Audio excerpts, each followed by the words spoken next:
The first book of Samuel, read by Adam Benjamin. Chapter 1. Now there was a certain man of Ramathimzophim of Mount Ephraim, and his name was Eliakim, the son of Jeroham, the son of Elihu, the son of Tohu, the son of Zuph, an Ephratite. And he had 2 wives. The name of one was Hannah, and the name of the other was Peninnah. And Peninnah had children, but Hanan had no children. And this man went up out of his city yearly to worship and to sacrifice unto the Lord of hosts in Shiloh. And the 2 sons of Eli, Honi and Phinehas, the priests of the Lord, were there. And when the time was that Elkanah offered, he gave to Phinehas his wife and to all her sons and her daughters portions. But unto Hannah he gave a worthy portion, for he loved Hannah. But the Lord had shut up her womb. And her adversary also provoked her sore, for to make her fret, because the Lord had shut up her womb. And as he did, so year by year, when she went up to the house of the Lord, so she provoked her. Therefore she wept and did not eat. Then said Elkanah her husband to her, Hanan, Why weepest thou, and why eatest thou not? And why is thy heart grieved? Am not I better to thee than 10 sons? So Hannah rose up after they had eaten in Shiloh, and after they had drunk. Now Eli the priest sat upon the seat by a post of the temple of the Lord, and she was in bitterness of soul, and prayed unto the Lord, and wept sore. And she vowed a vow, and said, O Lord of hosts, if thou wilt indeed look on the affliction of thine handmaid, and remember me, and not forget thine handmaid, but will give unto thine handmaid a man-child, then I will give him unto the Lord all the days of his life, and there shall no razor come upon his head. And it came to pass, as she continued praying before the Lord, that Eli marked her mouth. Now Hanan, she spake in her heart, only her lips moved, but her voice was not heard. Therefore Eli thought she had been drunken. And Eli said unto her, How long wilt thou be drunken? Put away thine wine from thee. And Hanan answered and said, No, my lord, I am a woman of sorrowful spirit. I have drunk neither wine nor strong drink, but have poured out my soul before the Lord. Count not thine handmaid for a daughter of Belial, for out of the abundance of my complaint and grief have I spoken thereto. Then Eli answered and said, Go in peace, and the God of Israel grant thee thy petition, that thou hast asked of him. And she said, Let thine handmaid find grace in thy sight. So women went her way, and did eat, and her countenance was no more sad. And they rose up in the morning and early, and worshipped before the Lord, and returned, and came to their house to Ramah. And Elkanah knew Hanan his wife, and the Lord remembered her. Wherefore it came to pass, when the time was come about after Hanan had conceived, that she bare a son, and called his name Samuel, saying, Because I have asked him of the Lord. The man Elkanah and all his house went up to offer unto the Lord the yearly sacrifice and his vow. But Hanan went not up, for she said unto her husband, I will not go up until the child be weaned, and then I will bring him, that he may appear before the Lord, and there abide forever. And Elkanah her husband said unto her, Do what seemeth thee good, tarry until thou have weaned him. Only the Lord established his word. So the woman abode and gave her son suck until she weaned. And when she had weaned him, she took him up with her with 3 bullocks, and 1 ephah of flour, and a bottle of wine, and brought him unto the house of the Lord in Shiloh. And the child was young. And they slew a bullock, and brought the child to Eli. And she said, O my Lord, as thy soul liveth, my Lord, I am the woman that stood by thee here praying unto the Lord. For this child I prayed, and the Lord hath given me my petition, which I asked of him. Therefore also I have lent him to the Lord. As long as he liveth, he shall be lent to the Lord. And he worshipped the Lord there. Chapter 2. And Hannah prayed and said, My heart rejoiceth in the Lord, mine horn is exalted in the Lord. My mouth is enlarged over mine enemies, because I rejoice in thy salvation. There is none holy as the Lord, for there is none beside thee, neither is there any rock like our God. Talk no more, so exceeding proudly. Let not arrogancy come out of your mouth. For the Lord is a God of knowledge, and by him actions are weighed. The bows of the mighty men are broken, and they that stumble are girded with strength. They that were full have hired out themselves for bread, and they that were hungry ceased, so that the barren hath borne 7, and she that hath many children is waxed feeble. The Lord killeth and maketh alive. He bringeth down to the grave and bringeth up. The Lord maketh poor and maketh rich. He bringeth low and lifteth up. He raiseth up the poor out of the dust, and lifteth up the beggar from the dunghill, to set them among princes, and to make them inherit the throne of glory. For the pillars of the earth are the Lord's, and he hath set the world upon them. He will keep the feet of his saints, and the wicked shall be silent in darkness. For by strength shall no man prevail. The adversaries of the Lord shall be broken to pieces. Out of the heaven shall he thunder upon them. The Lord shall judge the ends of the earth, and he shall give strength unto his king, and exalt the horn of his anointed. And Elkanah went to Ramah, to his house, and the child did minister unto the Lord before Eli the priest.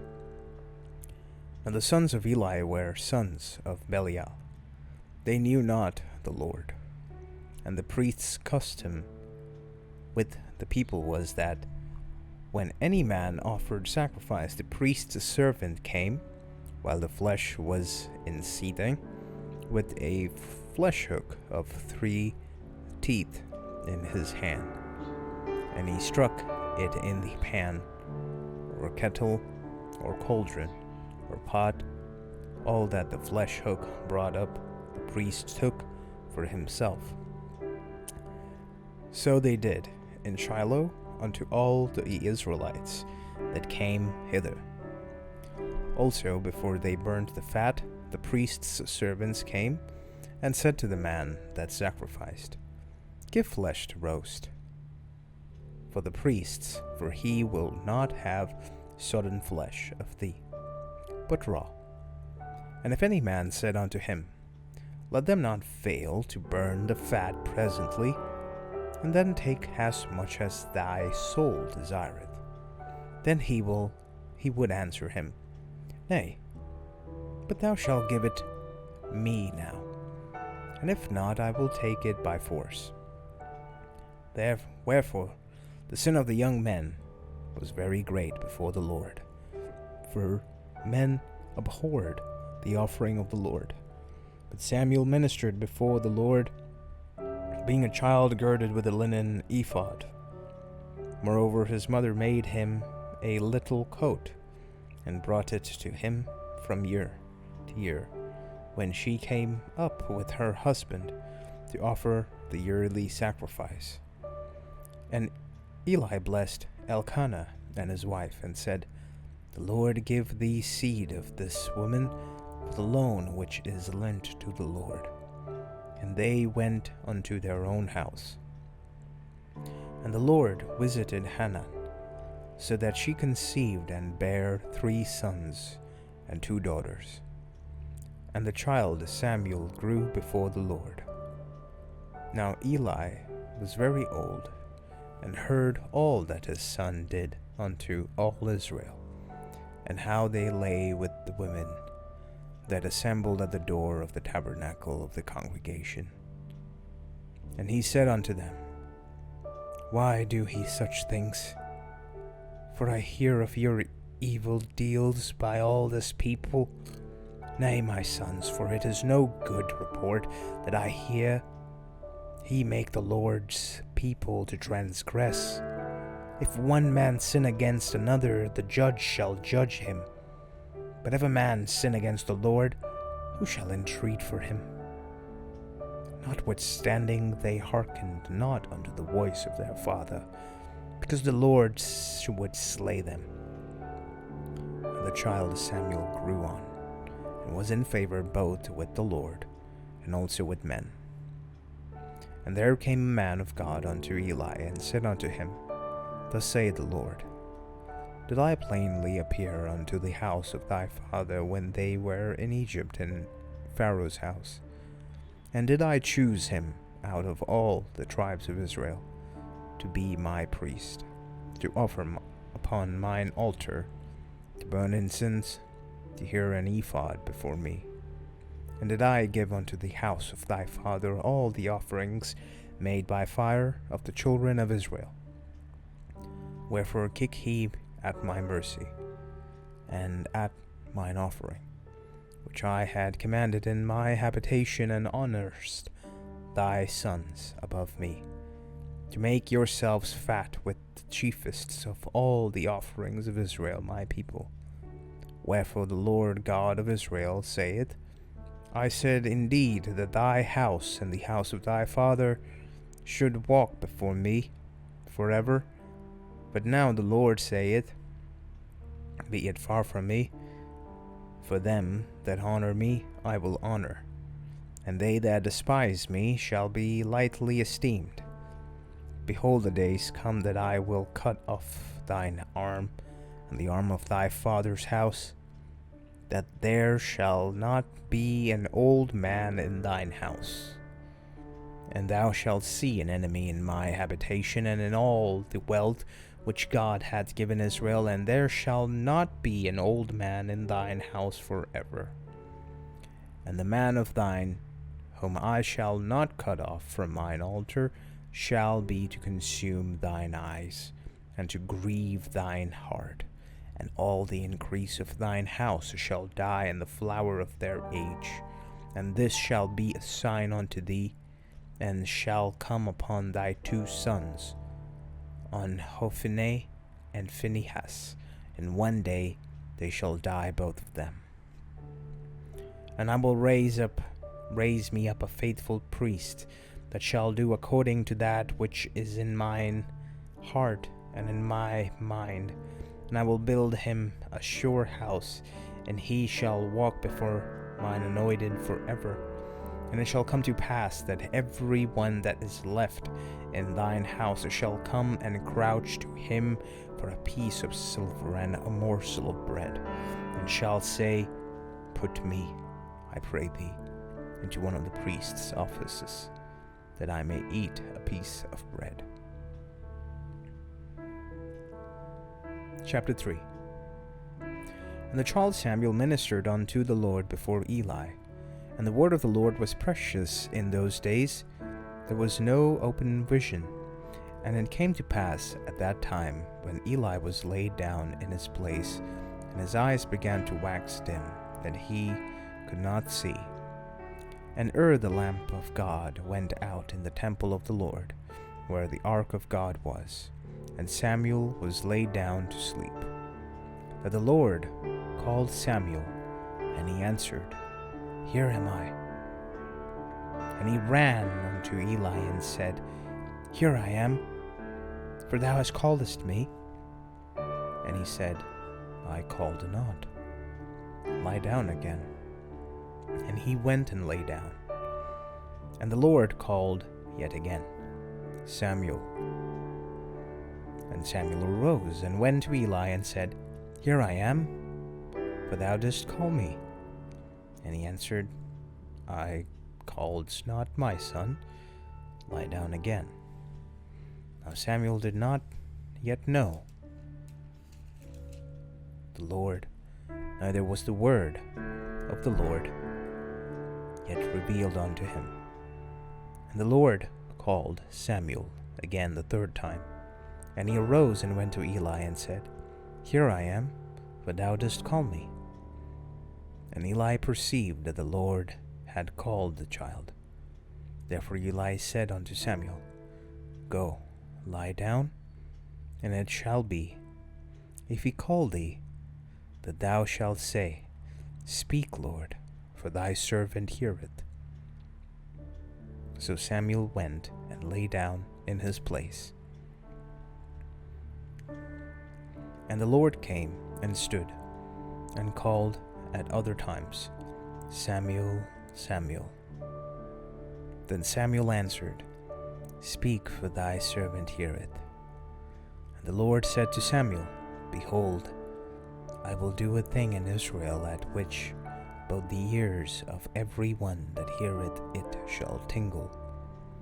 In that day I will perform against Eli all things which I have spoken concerning his house. When I begin, I will also make an end. For I have told him that I will judge his house forever for the iniquity which he knoweth, because his sons made themselves vile, and he restrained them not. And therefore I have sworn unto the house of Eli that the iniquity of Eli's house shall not be purged with sacrifice, nor offering forever. And Samuel lay until the morning, and opened the door of the house of the Lord. And Samuel feared to show Eli the vision. Then Eli called Samuel and said, Samuel, my son. And he answered, Here am I. And he said, What is the thing that the Lord hath said unto thee? I pray thee, hide it not from me. God do so to thee, and more also, if thou hide anything from me of all the things that he said unto thee. And Samuel told him every whit, and hid nothing from him. And he said, It is the Lord. Let him do what seemeth him good.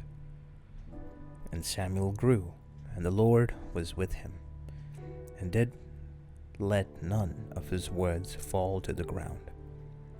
And all Israel, from Dan even to Beersheba, knew that Samuel was established to be a prophet of the Lord. And the Lord appeared again in Shiloh, for the Lord revealed himself to Samuel in Shiloh by the word of the Lord.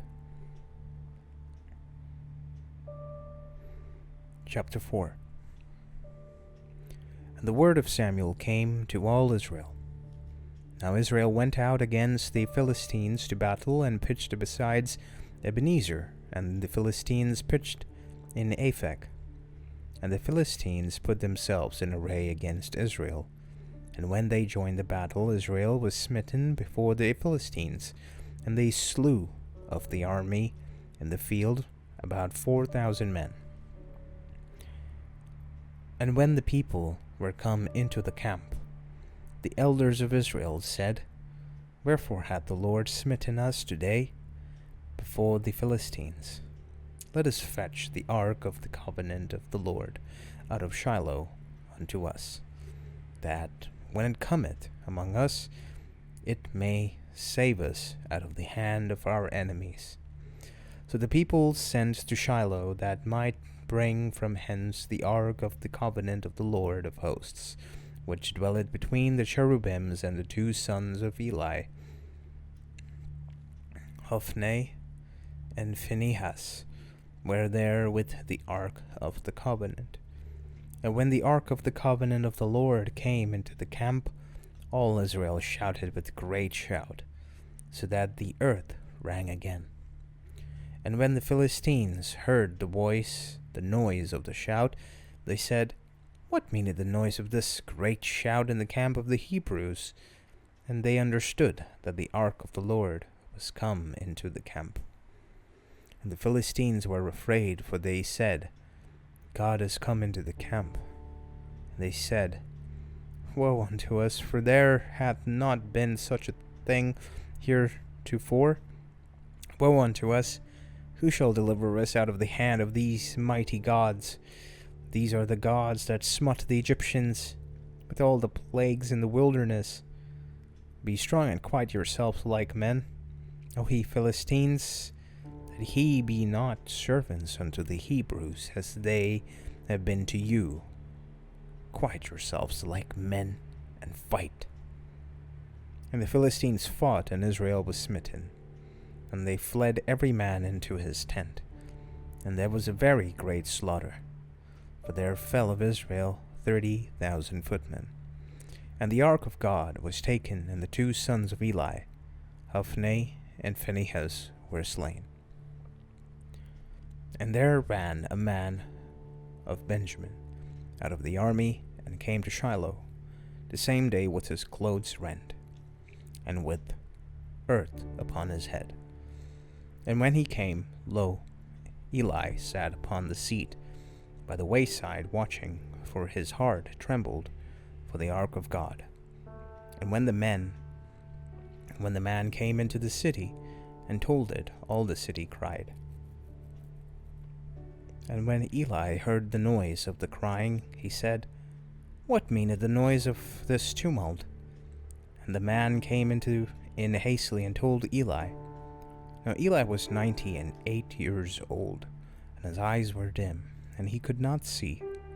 And the man said unto Eli, I am he that came out of the army, and I fled today out of the army. And he said, What is there done, my son?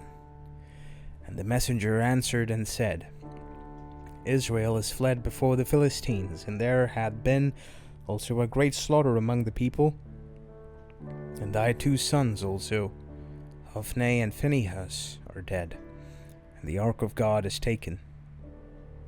And it came to pass, when he made mention of the ark of God, that he fell from off the seat backwards by the side of the gate, and his neck brake, and he died, for he was an old man and heavy, and he had judged Israel 40 years.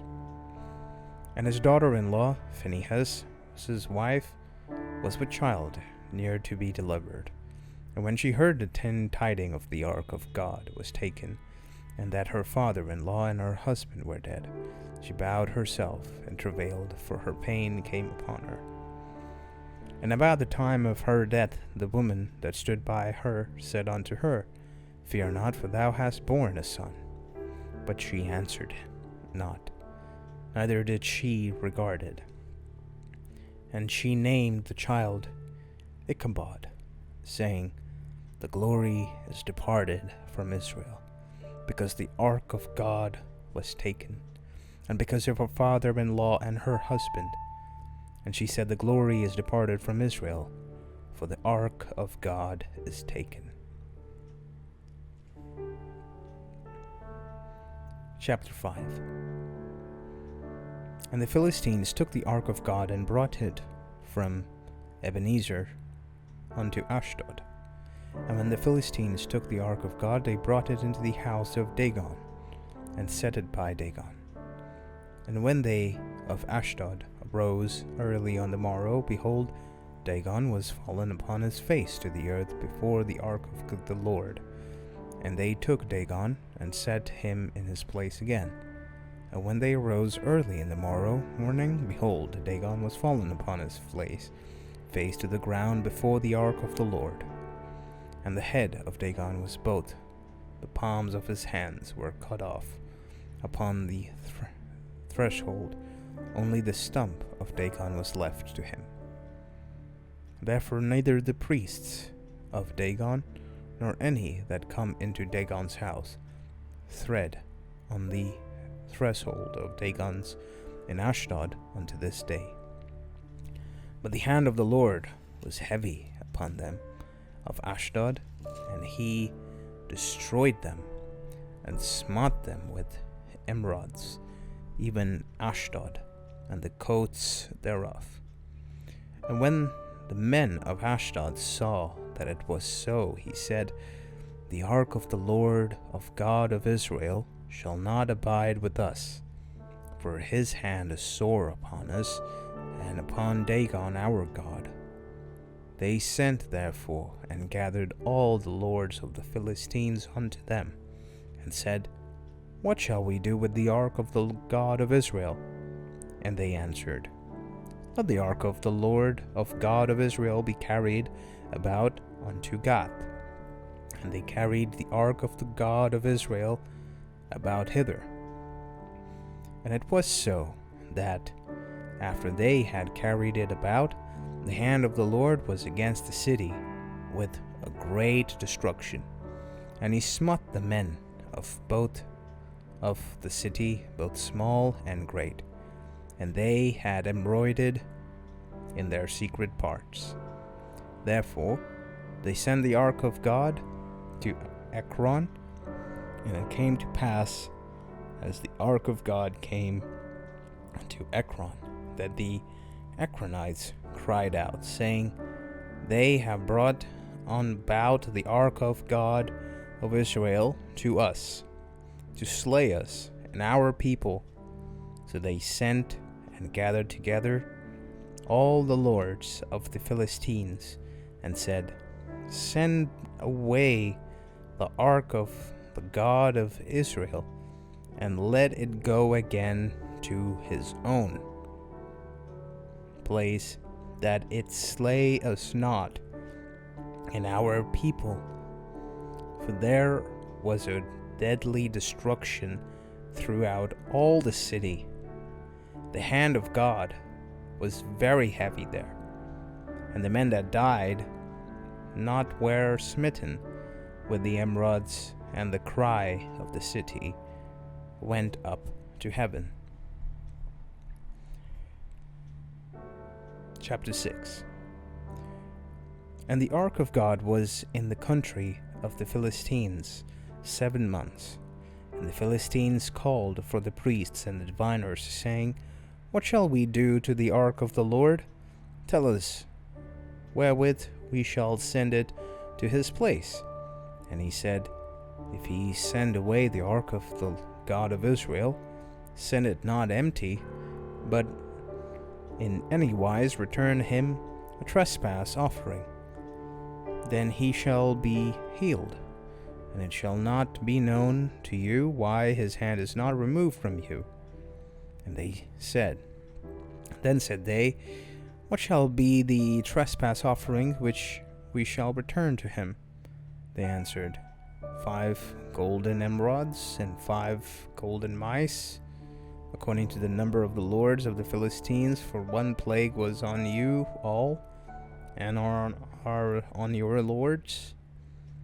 Wherefore he shall make images of your emerods, and images of your mice, that mar the land, and he shall give glory unto the Lord God of Israel. Peradventure he will lighten his hand from you, from off you, and from off your gods, and from off your land. Wherefore then do he harden your hearts, as the Egyptians and Pharaoh hardened his hearts? When he had wrought wonderfully among them, did they not let the people go? And they departed. Now therefore make a new cart, and take 2 milk kine, on which there hath come no yoke, and tie the kine to the cart, and bring their calves home from them. And take the ark of the Lord, and lay it upon the cart, and put the jewels of gold which he returned him for a trespass offering in a coffer by the side thereof, and send it away that it may go.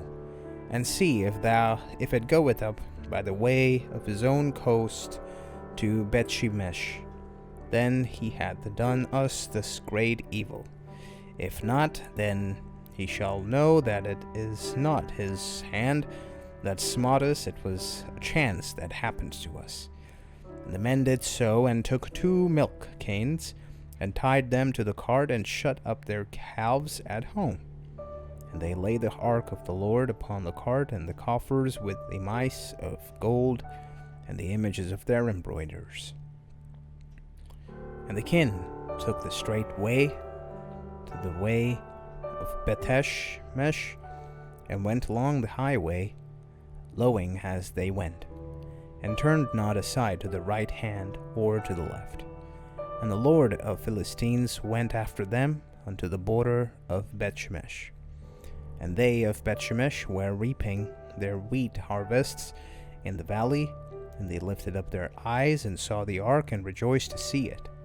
And the cart came into the field of Joshua and Bethshemesh, and stood there where there was a great stone. And they clave the wood of the cart, and offered the kine a burnt offering unto the Lord.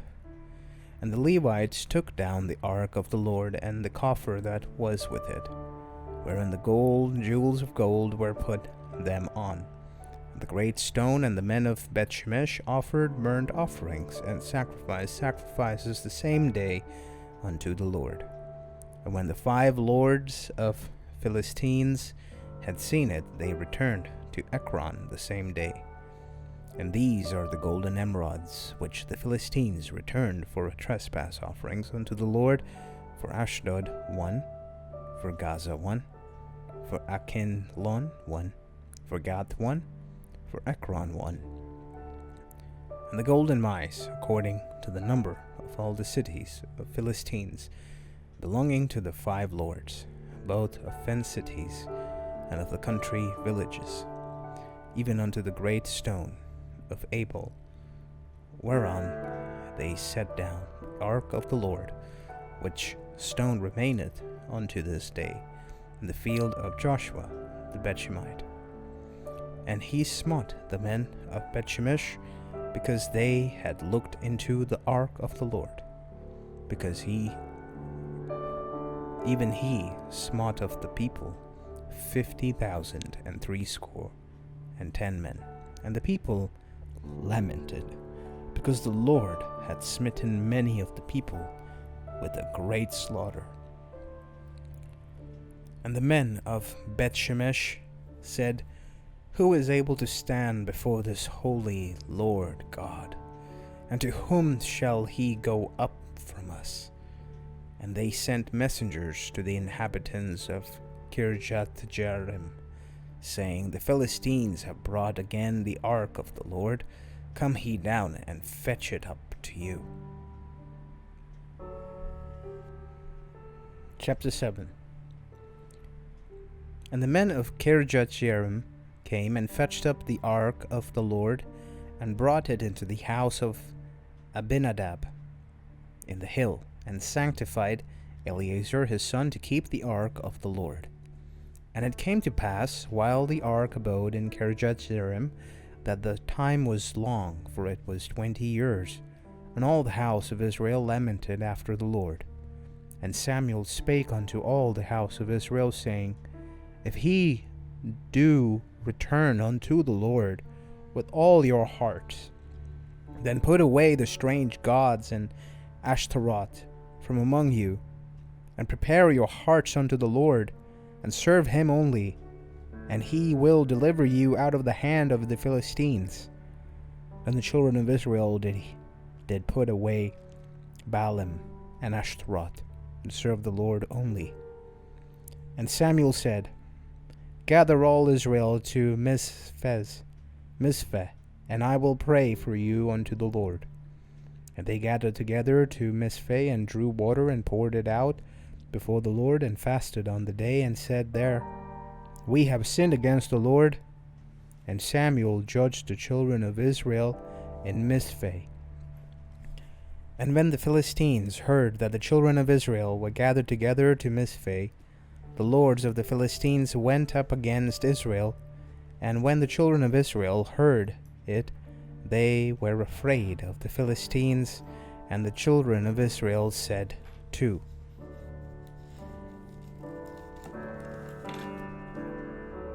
Samuel, cease not to cry unto the Lord our God for us, that he will save us out of the hand of the Philistines. And Samuel took a sucking lamb, and offered it for a burnt offering, holy unto the Lord. And Samuel cried unto the Lord for Israel, and the Lord heard him. And as Samuel was offering up the burnt offering, the Philistines drew near to battle against Israel. But the Lord thundered with a great thunder on that day upon the Philistines, and discomfited them. And they were smitten before Israel. And the men of Israel went out of Mizpeh, and persuaded the Philistines, and smote them until they came under Bethkar. Then Samuel took a stone, and set it between Mizpeh and Shen, and said to the name of Ebenezer, saying, Hitherto hath the Lord helped us. So the Philistines were subdued, that they came no more in the coasts of Israel, and the hand of the Lord was against the Philistines all the days of Samuel. And the cities which the Philistines had taken from Israel were restored to Israel from Ekron even unto Gath. And the coasts thereof did Israel deliver out of the hands of the Philistines, and there was peace between Israel and the Amorites.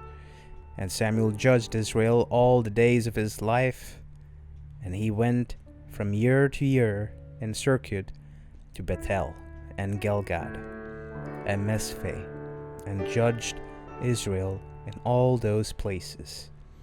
And his return was to Ramah, for there was his house, and there he judged Israel, and there he built an altar unto the Lord. And it came to pass, when Samuel was old, and he had made his sons judge over Israel.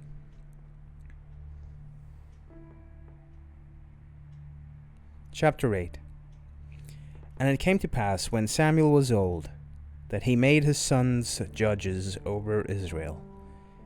Now the names of his firstborn was Joel, and the name of his second Abiah.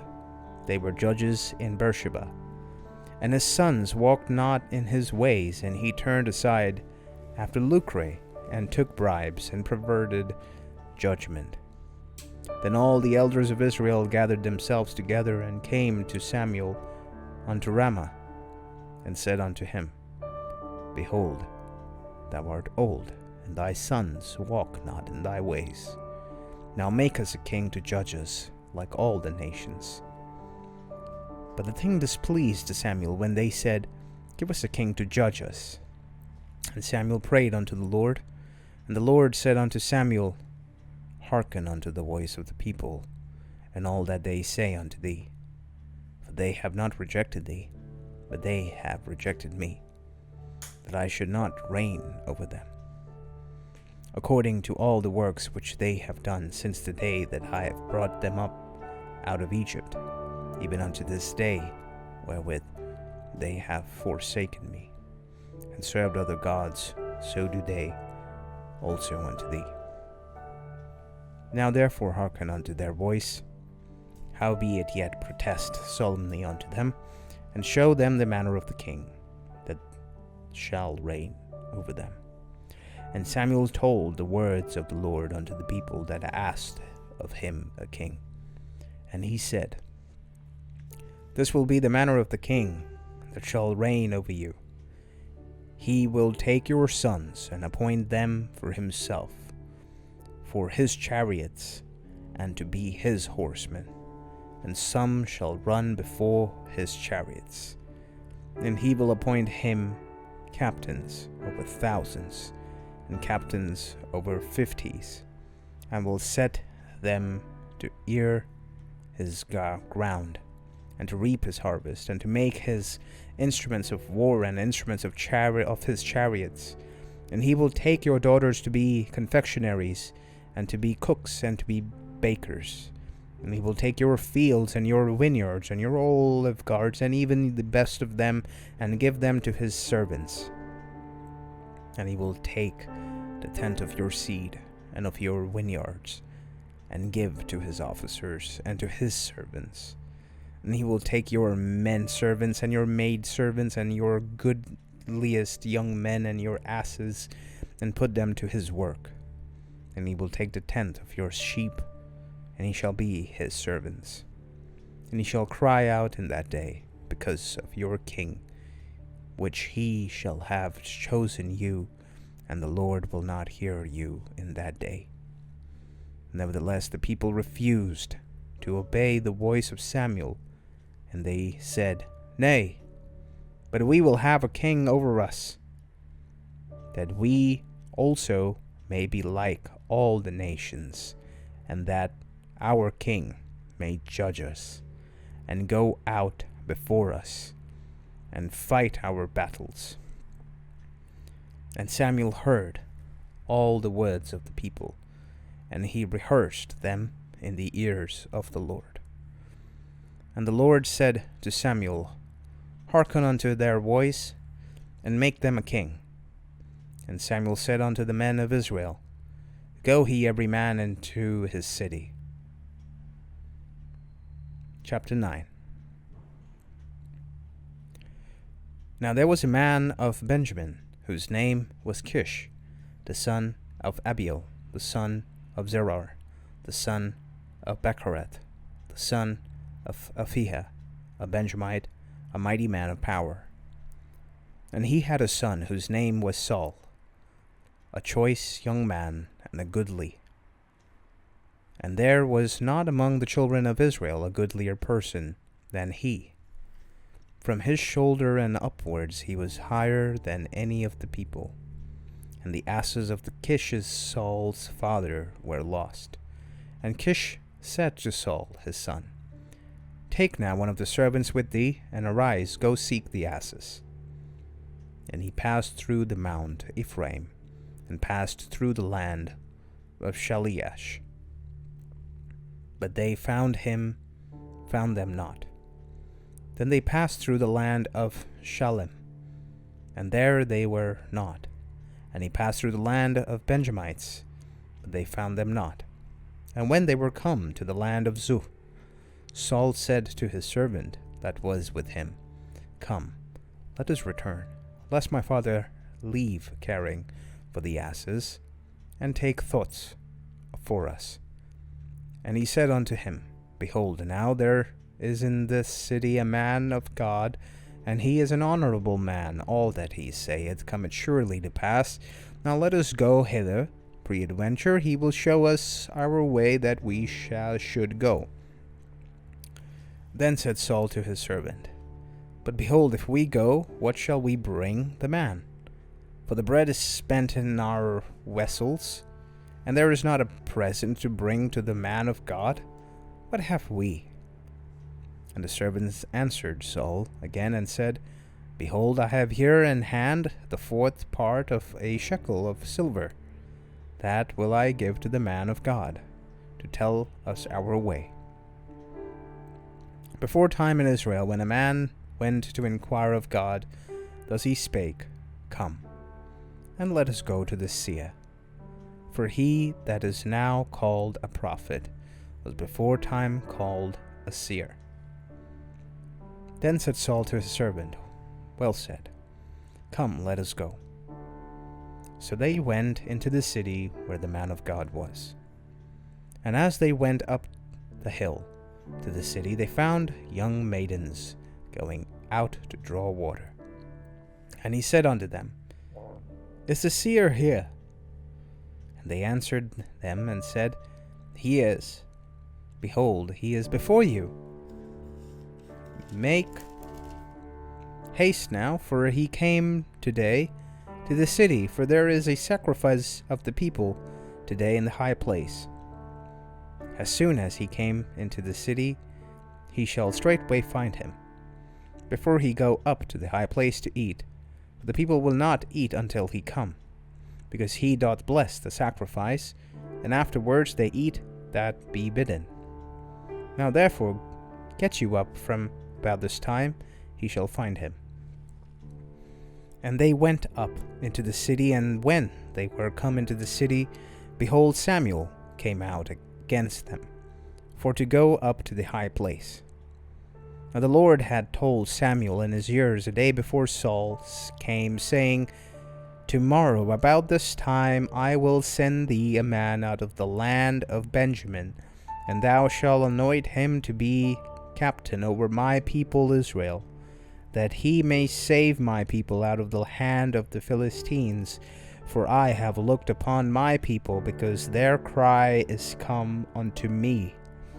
And when Samuel saw Saul, the Lord said unto him, Behold, the man whom I spake of thee, this same shall reign over my people.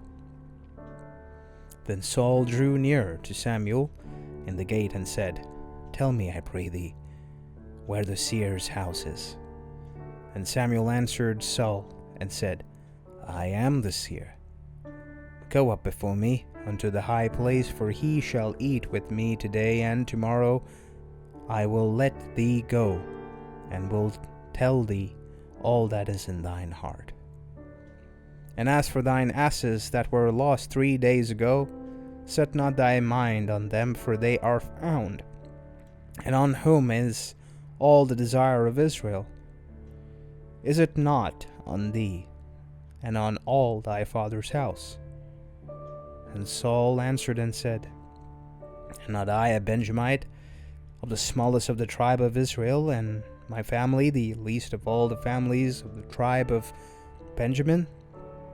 Wherefore then speakest thou so to me? And Samuel took Saul and his servant, and brought them into the parlor, and made them sit in the chiefest place among them that were bidden, which were about 30 persons. And Samuel said unto the cook, Bring the portion which I give thee, of which I said unto thee, Set it by thee. And the cook took up the shoulder, that which was upon it, and set it before Saul. And Samuel said, Behold, that which is left, set it before thee, and eat. For unto this time hath it been kept for thee, since I said, I have invited the people.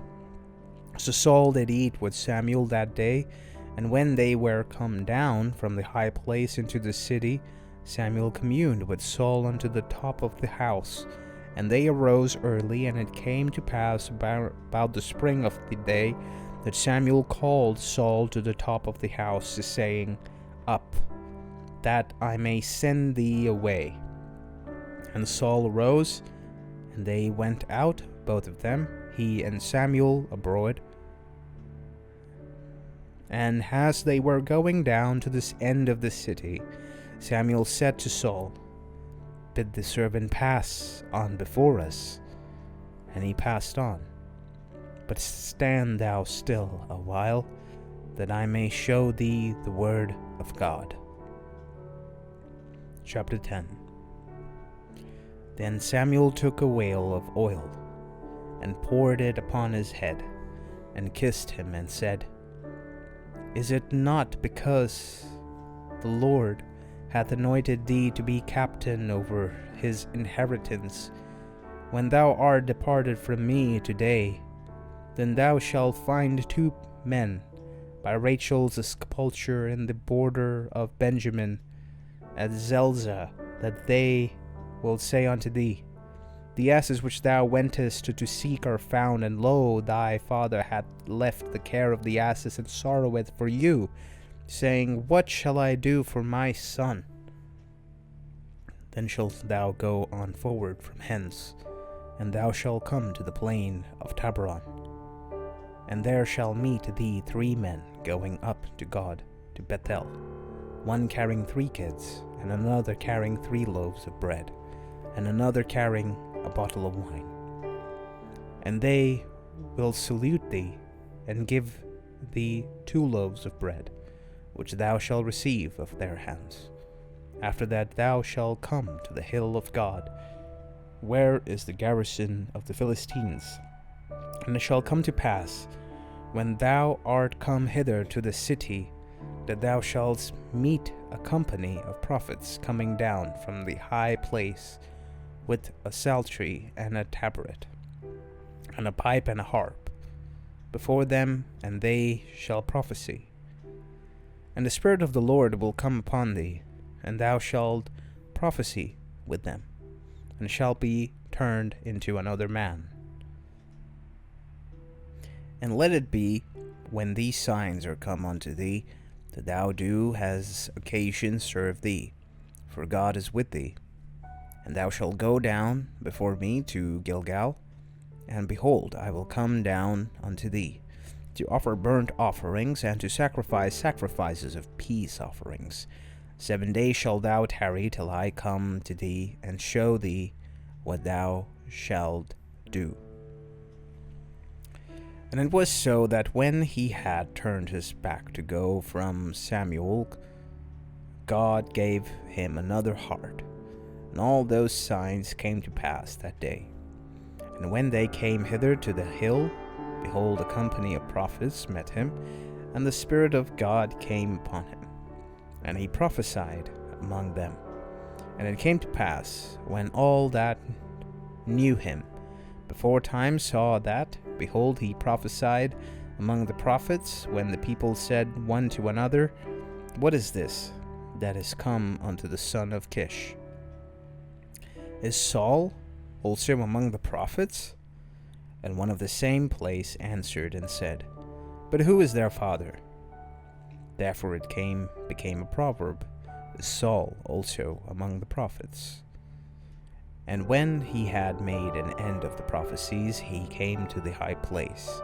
And Saul's uncle said unto him to his servants, Whither went he? And he said, To seek the asses. And when he saw that they were nowhere, he came to Samuel.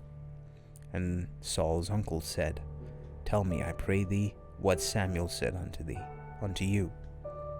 And Saul said unto his uncle, He told us plainly that the asses were found. But of the matter of the kingdom, whereof Samuel spake, he told him not. And Samuel called the people together unto the Lord to Mizpeh, and said unto the children of Israel, Thus saith the Lord God of Israel, I brought of Israel out of Egypt, and delivered you out of the hand of Egyptians, and out of the hand of all kingdoms, and of them that oppressed you. And he have this day rejected your God, who himself saved you out of all your adversaries and your tribulations.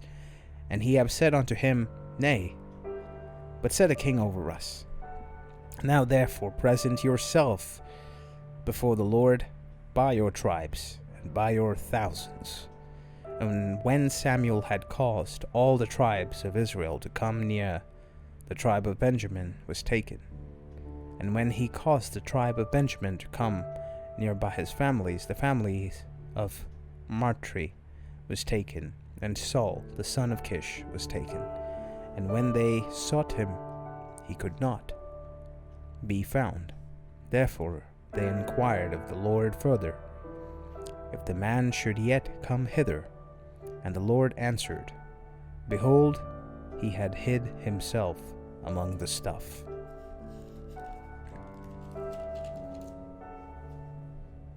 And they ran and fetched him hither. And when he stood among the people, he was higher than any of the people, from his shoulder and upward. And Samuel said to all the people, See ye whom the Lord hath chosen, that there is none like him among all the people. And all the people shouted and said, God save the king. Then Samuel told the people the manner of the kingdom, and wrote it in a book, and laid it before the Lord. And Samuel sent all the people away, every man to his house. And Saul also went home to Geba, and there went with him a band of men, whose hearts God had touched. But the children of Belial said, How shall this man save us? And they despised him, and brought him no presents, but he held his peace. Chapter 11. Then Nahash the Ammonite came up and encamped against Jabesh-Gilead. And all the men of Jabesh said unto Nahash, Make a covenant with us, and we will serve thee. And Nahash the Ammonite answered them, On this condition will I make a covenant with you, that I may entrust all of you your right eyes, and lay it for a reproach upon all Israel. And the elders of Jabesh said unto him, Give us 7 days' respite, that we may send messengers unto all the coasts of Israel. And then, if there be no man to save us, we will come out to thee. Then came the messengers of Geba of Saul, and told the tidings in the ears of the people. And all the people lifted up their voices and wept. And behold, Saul came after the herd out of the field. And Saul, What aileth the people that they weep? And they told him the tidings of the men of Jabesh. And the Spirit of God came upon Saul when he heard those tidings, and his anger was kindled greatly. And he took a yoke of oxen, and hewed them in pieces, and sent them throughout all the coasts of Israel by the hands of the messengers, saying, Whosoever cometh not forth after Saul and after Samuel, so shall it be done unto his oxen. And the fear of the Lord fell on the people, and they came out with one consent. And he numbered them in Bezek.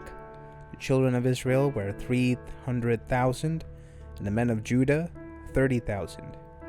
And they said unto the messengers that came, Thus shall he say unto the men of Jabesh Gilead, Tomorrow by that time the sun be hot, he shall have help.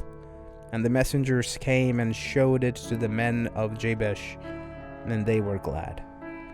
Wherefore the men of Jabesh said, Tomorrow he will come out unto you, and he shall do with us all that seemeth good unto you. And it was so on the morrow that Saul put the people in 3 companies, and they came in the midst of the host in the morning watch, and slew the Ammonites unto the heat of the day. And it came to pass that they which remained were scattered, so that 2 of them were not left together. And the people said unto Samuel, Who is he that said, Shall Saul reign over us?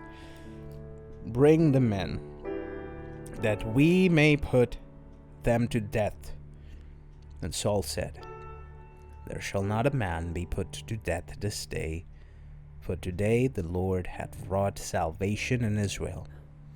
And he said, Samuel to the people, Come, let us go to Gilgal, and renew the kingdom there. And all the people went to Gilgal, and there they made Saul king before the Lord in Gilgal. And there they sacrificed sacrifices of peace offerings before the Lord. And there Saul and all the men of Israel rejoiced greatly. Chapter 12. And Samuel said unto Israel, Behold, I have hearkened unto your voice in all that he said unto me, and have made a king over you. And now, behold, the king walketh before you, and I am old and grey beheaded. And behold, my sons are with you, and I have walked before you from my childhood unto this day. Behold, here I am, witness against me before the Lord, and before his anointed. Whose ox have I taken? Or whose ass have I taken? Or whom have I defrauded? Whom am I oppressed, or of whose hand have I received any bribe to blind mine eyes therewith? And I will restore it to you. And they said, Thou hast not defrauded us, nor oppressed us, neither hast thou taken aught of any man's hand. And he said unto them, The Lord is witness against you, and his anointed is witness this day, that he have not found aught in my hand. And they answered, He is witness. And Samuel said unto the people, It is the Lord that advanced Moses and Aaron, and that brought your fathers up out of the land of Egypt. Now therefore stand still, that I may reason with you before the Lord of all the righteous acts of the Lord which he did to you and to your fathers. When Jacob was come into Egypt, and your fathers cried unto the Lord, then the Lord sent Moses and Aaron, which brought forth your fathers out of Egypt, and made them dwell in this place. And when they forgat the Lord their God, he sold them into the hand of the Sisera, captain of the hosts of Hazor, and into the hand of the Philistines, and into the hand of the king of Moab. And they fought against them. And they cried unto the Lord, and said, We have sinned, because we have forsaken the Lord, and have served Balaam and Ashtaroth. But now he deliver us out of the hand of our enemies, and we will serve thee. And the Lord sent Jerubbaal, and Bedan, and Jephthah, and Samuel, and delivered you out of the hand of your enemies on every side, and he dwells safe. And when he saw that Nahash, the king of the children of Ammon, came against you, and he said unto me, Nay, but the king shall reign over us, when the Lord your God was your king. Now therefore behold the king whom he hath chosen, and whom he hath desired, and behold the Lord hath set a king over you. If he will fear the Lord, and serve him, and obey his word, his voice, nor not rebel against the commandment of the Lord, then shall both he and also the king that reigneth over you continue following the Lord your God. But if he will not obey the voice of the Lord, but rebel against the commandment of the Lord, then shall the hand of the Lord be against you, as it was against your fathers. Now therefore stand and see this great thing which the Lord will do before your eyes. Is it not wheat harvest today? I will call unto the Lord, and he shall send thunder and rain, and he may perceive and see that your wickedness is great, which he have done in the sight of the Lord in asking you a king. So Samuel called unto the Lord, and the Lord sent thunder and rain that day. And all the people greatly feared the Lord and Samuel. And all the people said unto Samuel, Pray for thy servant unto the Lord thy God, that we die not, for we have added unto all our sins this evil to ask us a king. And Samuel said unto the people, Fear not, he have done all this wickedness, yet turn not aside from following the Lord, but serve the Lord with all your heart. And turn he not aside from then, should he go after vain things, which cannot profit nor deliver, for they are vain. For the Lord will not forsake his people, for his great name's sake, because it hath pleased the Lord to make you his people. Moreover, as for me, God forbid that I should sin against the Lord in ceasing to pray for you. But I will teach you the good and the right way. Only fear the Lord, and serve him in truth with all your heart, for consider how great things he hath done for you. But he shall still do wickedly, he shall be consumed, both he and your king. Chapter 13.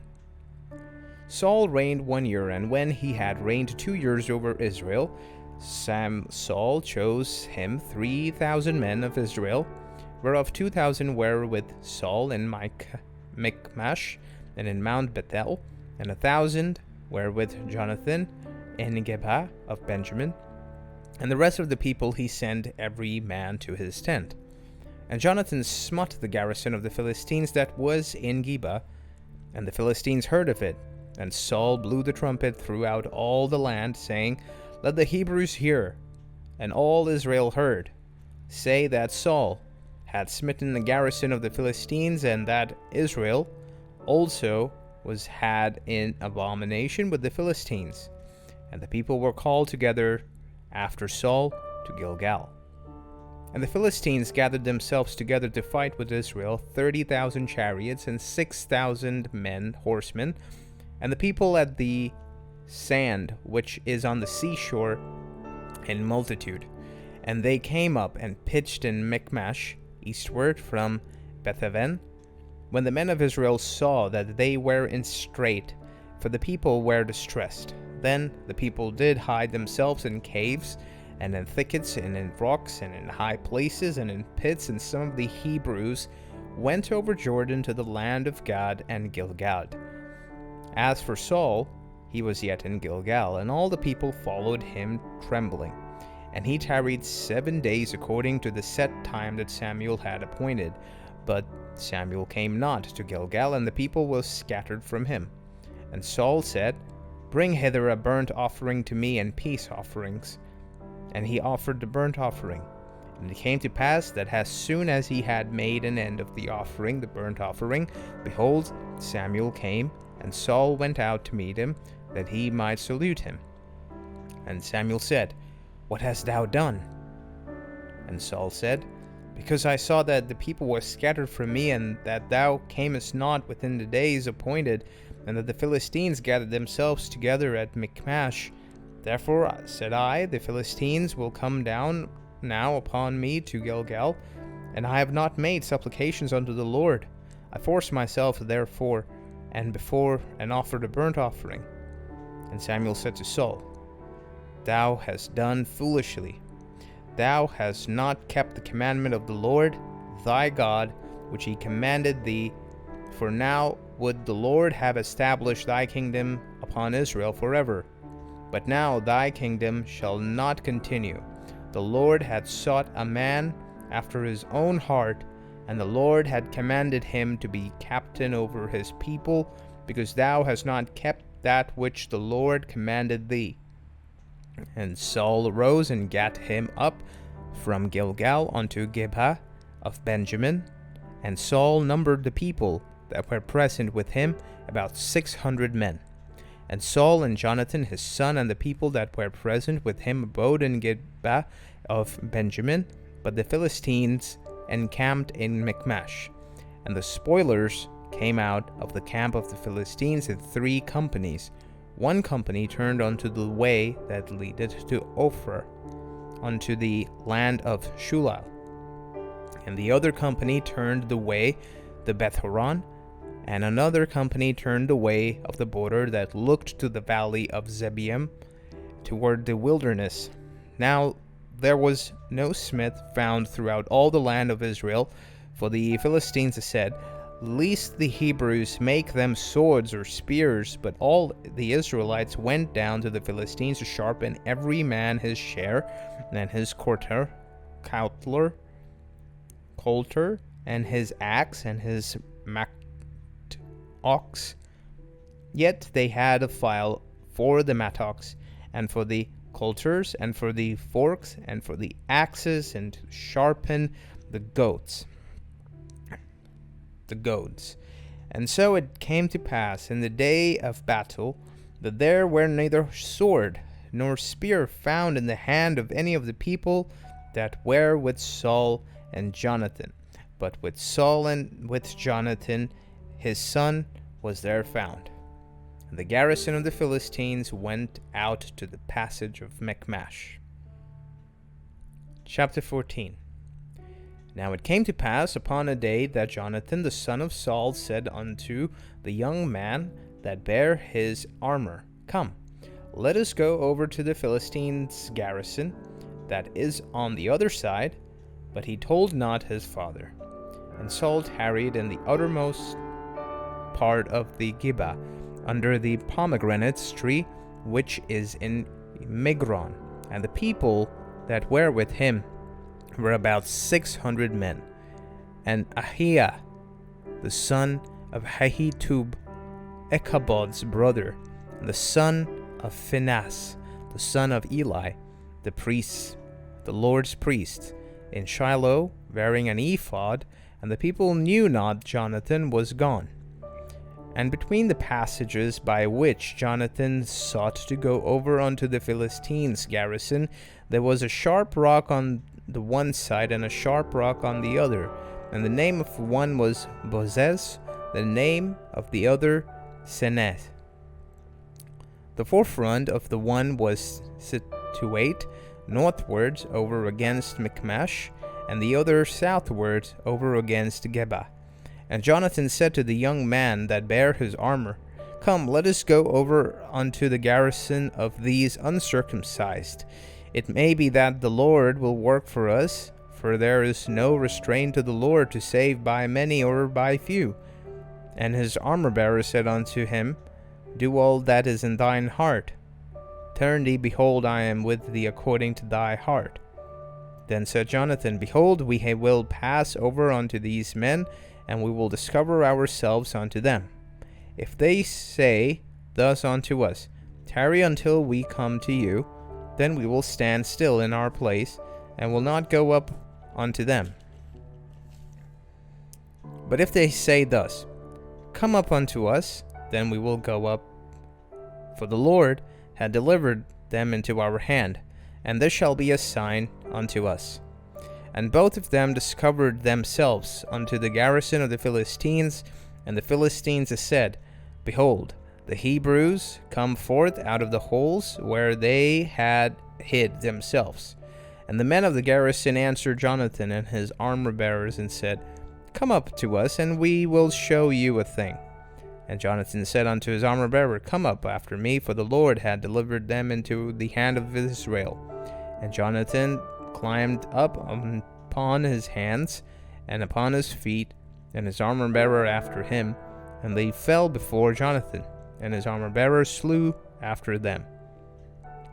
And that first slaughter which Jonathan and his armor-bearer made was about 20 men, within as it were an half acre of land, which a yoke of oxen might plow. And there was trembling in the hosts of the field, and among all the people of the garrison, and spoilers.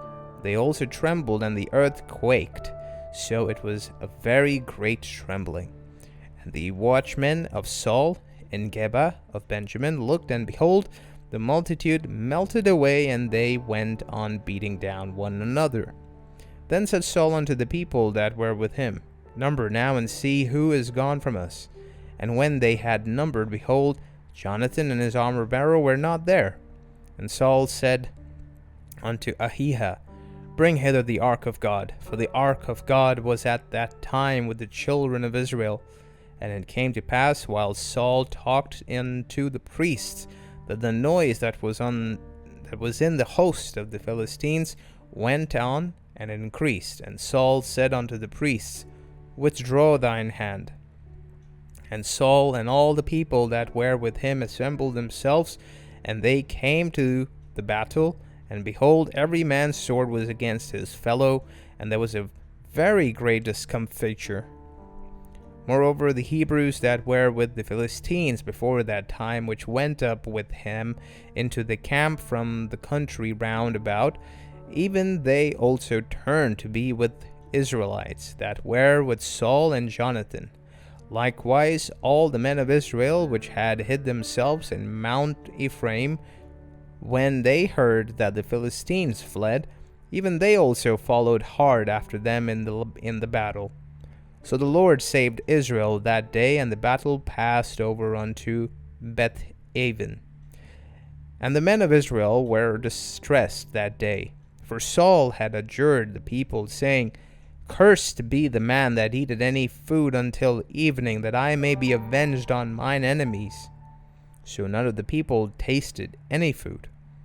And all they of the land came to a wood, and there was honey upon the ground.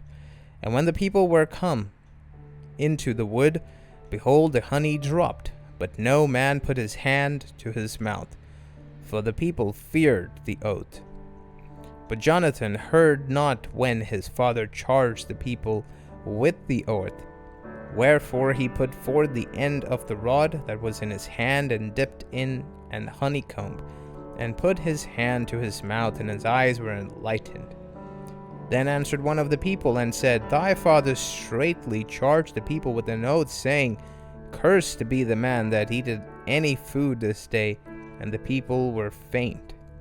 Then said Jonathan, My father hath troubled the land. See, I pray you, how mine eyes have been enlightened, because I tasted a little of this honey. How much more if haply the people had eaten freely today of the spoil of their enemies, which they found?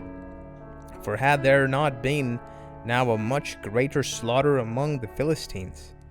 And they smote the Philistines that day from Michmash to Aijalon, and the people were very faint.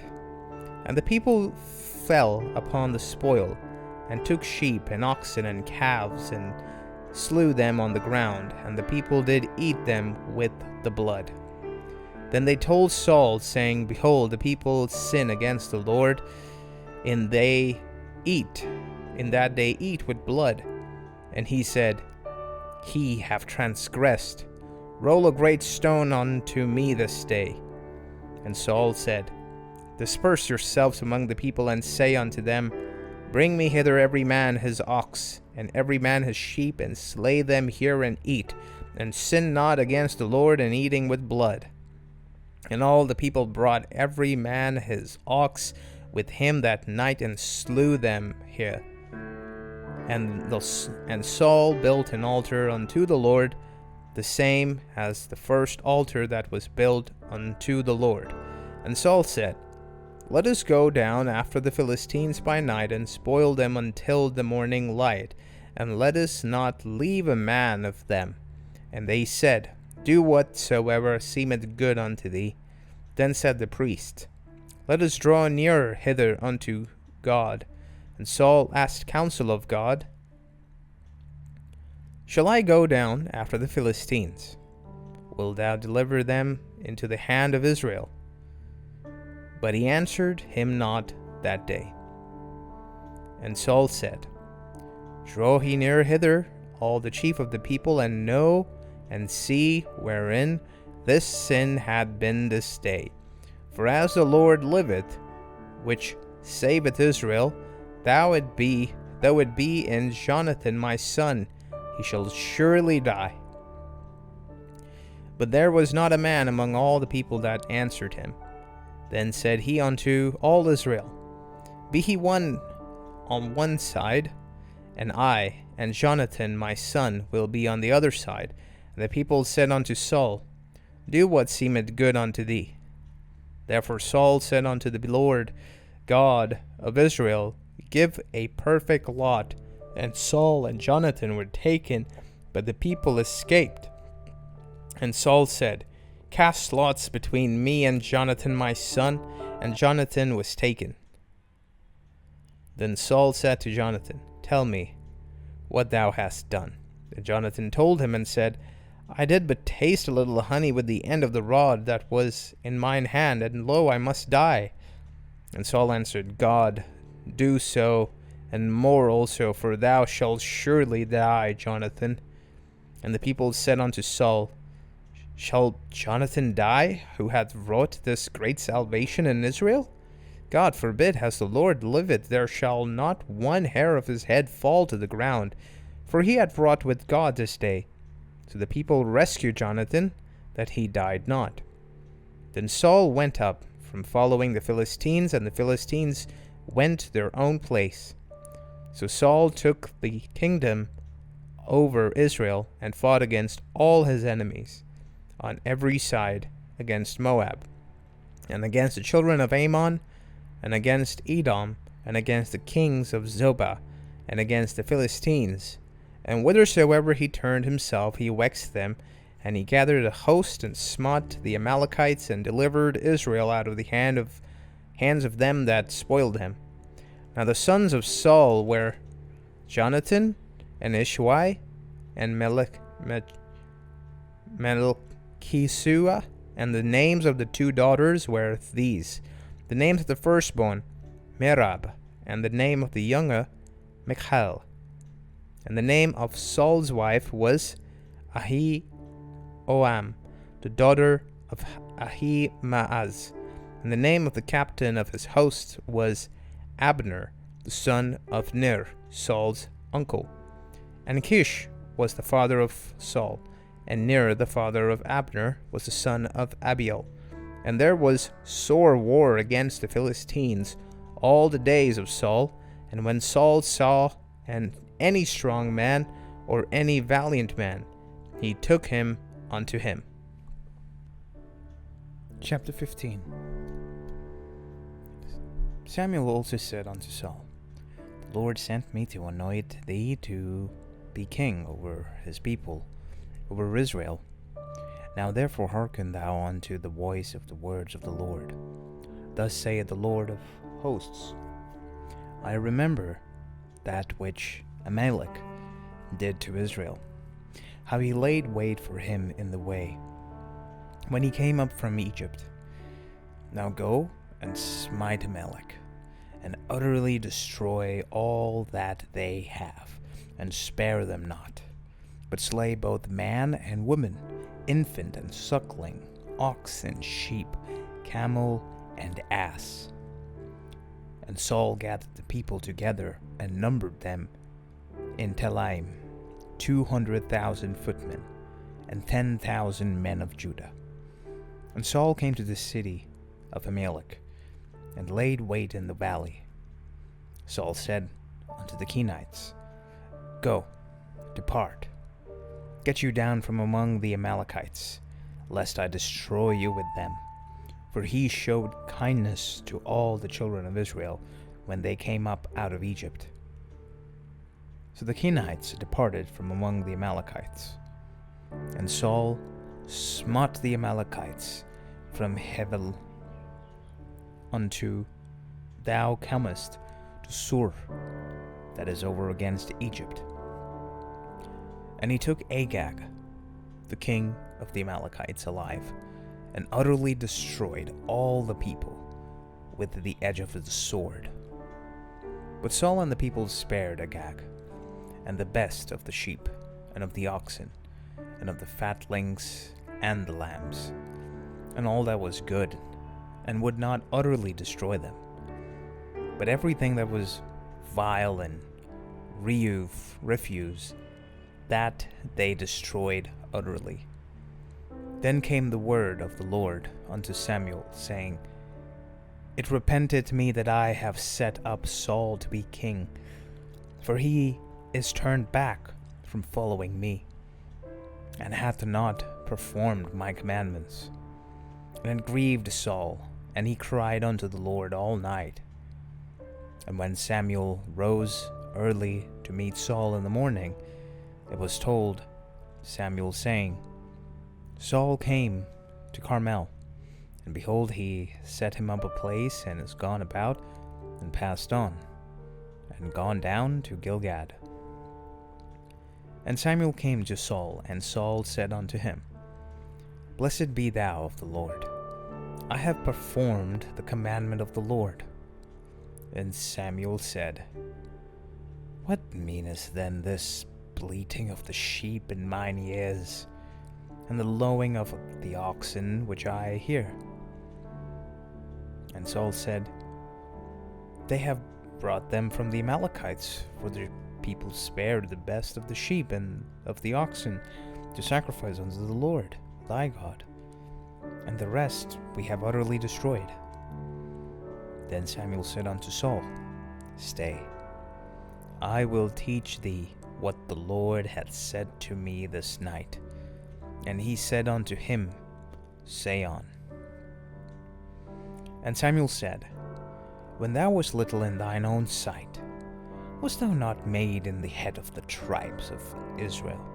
And the Lord anointed thee king over Israel. And the Lord sent thee on a journey, and said, Go and utterly destroy the sinners of the Amalekites, and fight against them until they be consumed. Wherefore then didst thou not obey the voice of the Lord, but didst fly upon the spoil, and didst evil in the sight of the Lord? And Saul said unto Samuel, Yea, I have obeyed the voice of the Lord, and have gone the way which the Lord sent me, and have brought Agag, the king of the Amalek, and have utterly destroyed the Amalekites. But the people took the spoil, sheep and oxen, the chief of the things which should have been utterly destroyed, to sacrifice unto the Lord thy God in Gilgal. And Samuel said, Hath the Lord has great delight in burnt offerings and sacrifices, as in obeying the voice of the Lord? Behold, to obey is better than sacrifice, and to hearken than the fat of rams. For rebellion is as the sin of witchcraft, and stubbornness is as iniquity and idolatry. Because thou hast rejected the word of the Lord, he hath also rejected thee from being king. And Saul said unto Samuel, I have sinned, for I have transgressed the commandments of the Lord, and thy word, because I feared the people, and obeyed their voice. Now therefore I pray thee, pardon my sin, and turn again with me, and I may worship the Lord. And Samuel said unto Saul, I will not return with thee, for thou hast rejected the word of the Lord, and the Lord hath rejected thee from being king over Israel. And as Samuel turned about to go away, he laid hold upon the skirt of his mantle, and it rent. And Samuel said unto him, The Lord hath rent the kingdom of Israel from thee this day, and hath given it to the neighbor of thine, that is better than thou. And also the strength of Israel will not lie, nor repent, for he is not a man, that he should repent. Then he said, I have sinned, and yet honor me now, I pray thee, because before the elders of my people and before Israel, and turn again with me, that I may worship the Lord thy God. For Samuel turned again after Saul, and Saul worshipped the Lord. Then said Samuel, Bring ye hither to me Agag, the king of the Amalekites. And Agag came unto him delicately. And Agag said, Surely the bitterness of death is past. And Samuel said, As thy sword had made women childless, so shall thy mother be childless among women. And Samuel hewed Agag in pieces before the Lord in Gilgal. Then Samuel went to Ramah, and Saul went up to his house in Gibeah of Saul. And Samuel came no more to see Saul until the day of his death. Nevertheless, Samuel mourned for Saul, and the Lord repented that he had made Saul king over Israel. Chapter 16. And the Lord said unto Samuel, How long wilt thou mourn for Saul, seeing I have rejected him from reigning over Israel? Fill thine my horn with oil, and go. I will send thee to Jesse the Bethlehem, for I have provided me a king among his sons. And Samuel said, How can I go? If Saul hear it, he will kill me. And the Lord said, Take an heifer with thee, and say, I am come to sacrifice to the Lord. And call Jesse to sacrifice, and I will show thee what thou shalt do. And thou shalt anoint unto me him whom I name unto thee. And Samuel did that which the Lord spake, and came to Bethlehem. And the elders of the town trembled at his coming, and said, Comest thou peaceably? And he said, Peaceably. I am come to sacrifice unto the Lord. Sanctify yourselves, and come with me to the sacrifice. And he sanctified Jesse and his sons, and called them to sacrifice. And it came to pass, when they were come, and he looked on Eliab, and said, Surely the Lord's anointed is before him. But the Lord said unto Samuel, Look not on his countenance, or on the height of his stature, because I have refused him. For the Lord seeth not as man seeth, for man looketh on the outward appearance, but the Lord looketh on the heart. Then Jesse called Abinadab, and made him pass before Samuel. And he said, Neither had the Lord chosen this. Then Jesse made Shammah to pass by. And he said, Neither had the Lord chosen this. Again Jesse made 7 of his sons to pass before Samuel. And Samuel said unto Jesse, The Lord hath not chosen these. And Samuel said unto Jesse, Are here all thy children? And he said, There remaineth yet the youngest, and behold, he keepeth the sheep.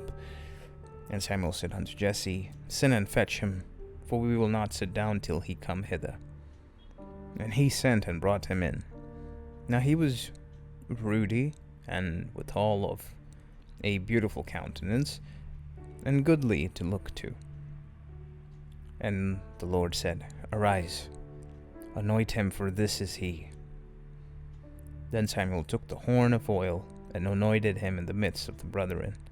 And the Spirit of the Lord came upon David from that day forward. So Samuel rose up, and went to Ramah. But the Spirit of the Lord departed from Saul, and an evil spirit from the Lord troubled him. And Saul's servant said unto him, Behold now, an evil servant from the Lord troubleth him. Let our Lord now command thy servant, which are before thee, to seek out a man who is cunning player on the harp. And it shall come to pass, when the evil spirit from God is upon thee, that he shall play with his hands, and thou shalt be well. And Saul said unto his servants, Provide me now a man that can play well, and bring him to me. Then answered one of the servants, and said, Behold, I have seen a son of Jesse, the Bethlehemite, that is cunning in playing, and a mighty valiant man, and a man of war, and prudent in matters, and a comely person, and the Lord is with him. Wherefore Saul sent messengers unto Jesse, and said, Send me David thy son, which is with the sheep. And Jesse took an ass laden with bread, and a bottle of wine, and a kid, and sent them by David his son unto Saul. And David came to Saul, and stood before him, and he loved him greatly, and he became his armor-bearer. And Saul sent to Jesse, saying, Let David, I pray thee, stand before me, for he hath found favor in my sight. And it came to pass, when the evil spirit from the Lord was upon Saul, that David took an harp and played with his hand. So Saul was refreshed and was well, and the evil spirit departed from him. Chapter 17.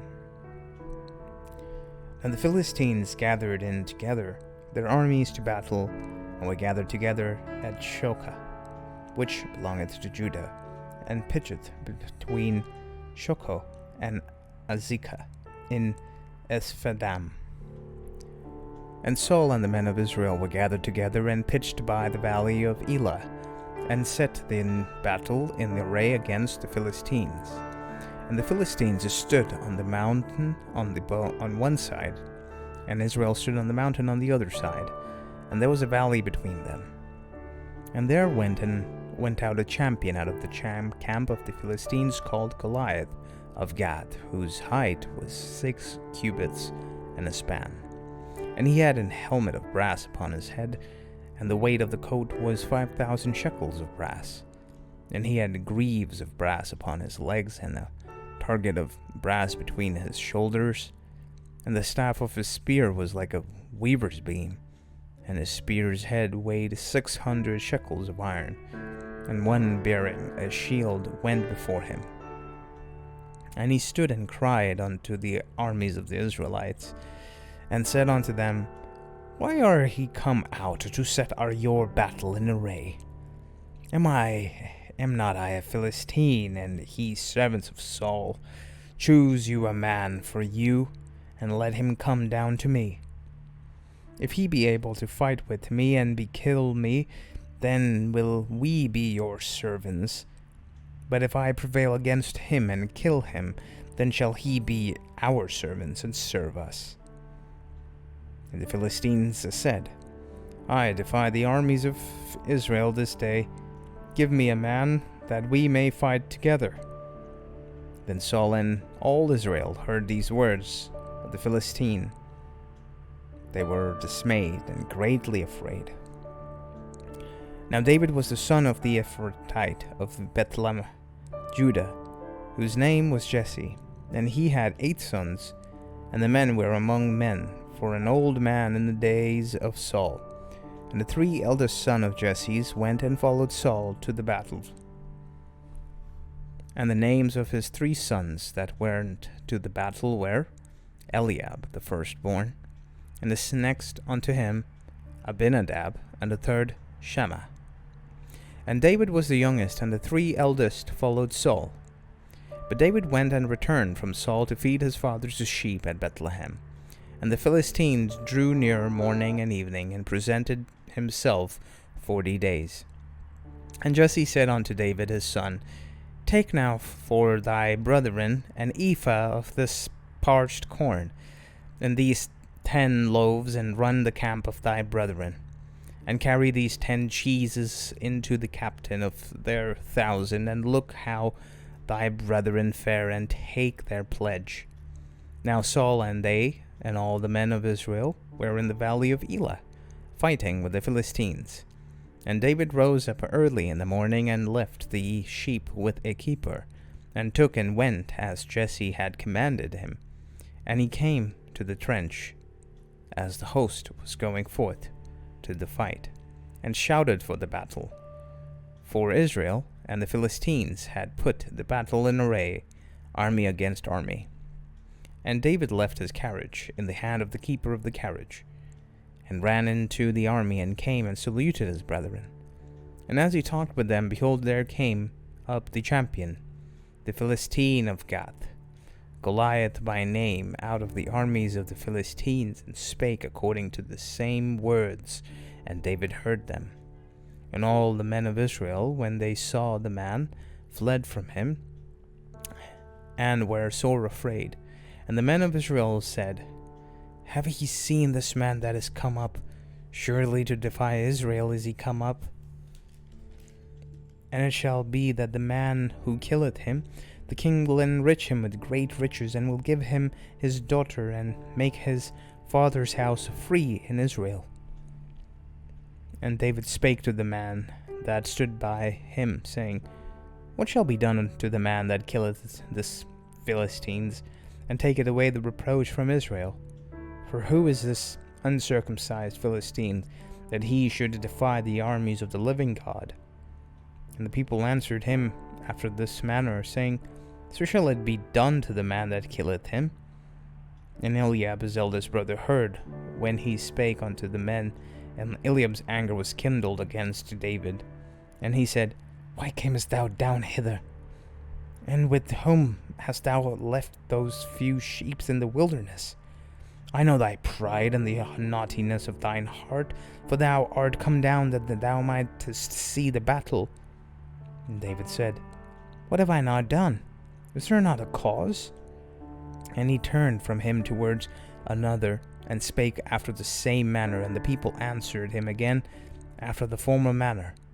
And when the words were heard which David spake, they rehearsed them before Saul, and he sent for him. And David said to Saul, Let no man's heart fail because of him. Thy servant will go and fight with this Philistine.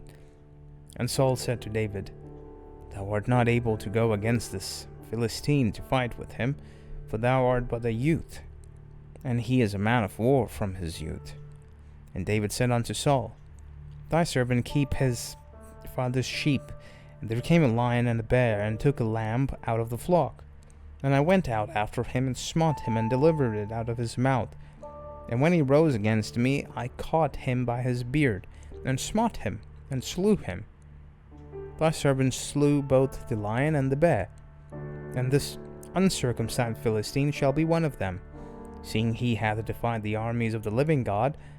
David said, Moreover, the Lord hath delivered me out of the paw of the lion, and out of the paw of the bear, and he will deliver me out of the hand of this Philistine. Saul said unto David, Go, and the Lord be with thee. And Saul armed David with his armor, and he put on an helmet of brass upon his head. Also he armed him with a coat of mail. And then David girded his sword upon his armor, and he essayed to go, for he had not proved it. And David said unto Saul, I cannot go with these, for I have not proved them. And David put them off. And he took his staff in his hand, and chose 5 smooth stones out of the brook, and put them in the shepherd's bag which he had, even in scrip, and his sling was in his hand, and he drew near to the Philistine. And the Philistine came on, and drew near unto David, and the man that bare the shield went before him. And when the Philistine looked about, he saw David, he disdained him, for he was but a youth, and ruddy, and of fair countenance. And the Philistine said unto David, Am I a dog, that thou comest to me with staves? And the Philistine cursed David by his gods. And the Philistine said to David, Come to me, and I will give thy flesh unto the fowls of the air, and to the beasts of the field. Then said David to the Philistines, Thou comest to me with a sword, and with a spear, and with a shield, but I come to thee in the name of the Lord of hosts, the God of the armies of Israel, whom thou hast defied. This day would the Lord deliver thee into mine hand, and I will smite thee, and take thine head from thee, and I will give the carcasses of the host of the Philistines this day unto the fowls of the air, and to the wild beasts of the earth, that all the earth may know that there is a God of Israel. And all this assembly shall know that the Lord saveth not with sword and spear, but the battle is the Lord's, and he will give you into our hands. And it came to pass, when the Philistine rose, and came and drew nigh to meet David, that David hasted and ran toward the army to meet the Philistine. And David put his hand in his bag, and took hence a stone, and slang it, and smote the Philistines in his forehead. And the stone sunk into his forehead, and he fell upon his face to the earth. So David prevailed over the Philistine with his sling and with a stone, and smote the Philistine. And he slew him, that there was no sword in the hand of David. Therefore David ran, and stood upon the Philistine, and took his sword, and drew it out of the sheath, and slew him, and cut off his head therewith. And when the Philistines saw this champion was dead, they fled. And the men of Israel and of Judah arose, and shouted, and persuaded the Philistines, until thou come to the valley, and to the gates of Ekron. And the wounded of the Philistines fell down by the way of Shararim, even unto Gath, and unto Ekron. And the children of Israel returned from chasing after the Philistines, and they spoiled their tents. And David took the head of the Philistine and brought it to Jerusalem, but he put his armor in his tent. And when Saul saw David go forth against the Philistines, he said unto Abner, the captain of the host, Abner, whose son is this youth? And Abner said, As thy soul liveth, O king, I cannot tell.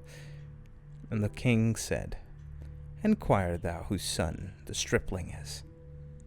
And as David returned from the slaughter of the Philistines, Abner took him and brought him before Saul, with the head of the Philistine in his hand. And Saul said unto him, Whose son art thou, young man? And David answered, I am the son of thy servant Jesse, the Bethlehemite. Chapter 18. And it came to pass, when he had made an end of speaking unto Saul, that the soul of Jonathan was knit with the soul of David, and Jonathan loved him as his own soul. And Saul took him that day, and would let him go no more home to his father's house. Then Jonathan and David made a covenant, because he loved him as his own soul. And Jonathan stripped himself of the robe that was upon him, and gave it to David, and his garments, even to his sword, and to his bow, and to his girdle. And David went out whithersoever Saul sent him, and behaved himself wisely. And Saul sent him over the men of war, and he accepted in the sight of all the people, and also in the sight of Saul's servants. And it came to pass, as they came, when David was returned from the slaughter of the Philistine, that the women came out of the cities of Israel, singing and dancing, to meet King Saul, with tabrets, with joy, with instruments of music.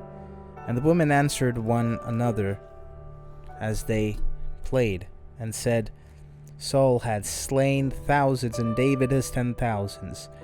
And Saul was very wroth, and said, and the saying displeased him, and he said, They have ascribed unto David 10,000s, and to me they have ascribed but thousands. And what can he have more but the kingdom? And Saul eyed David from that day forward. And it came to pass on the morrow that the evil spirit from God came upon Saul, and he prophesied in the midst of the house. And David played with his hand, as at other times there was a javelin in Saul's hand. And Saul cast the javelin, for he said, I will smite David even to the wall with it. And David avoided out of his presence twice. And Saul was afraid of David, because the Lord was with him, and was departed from Saul.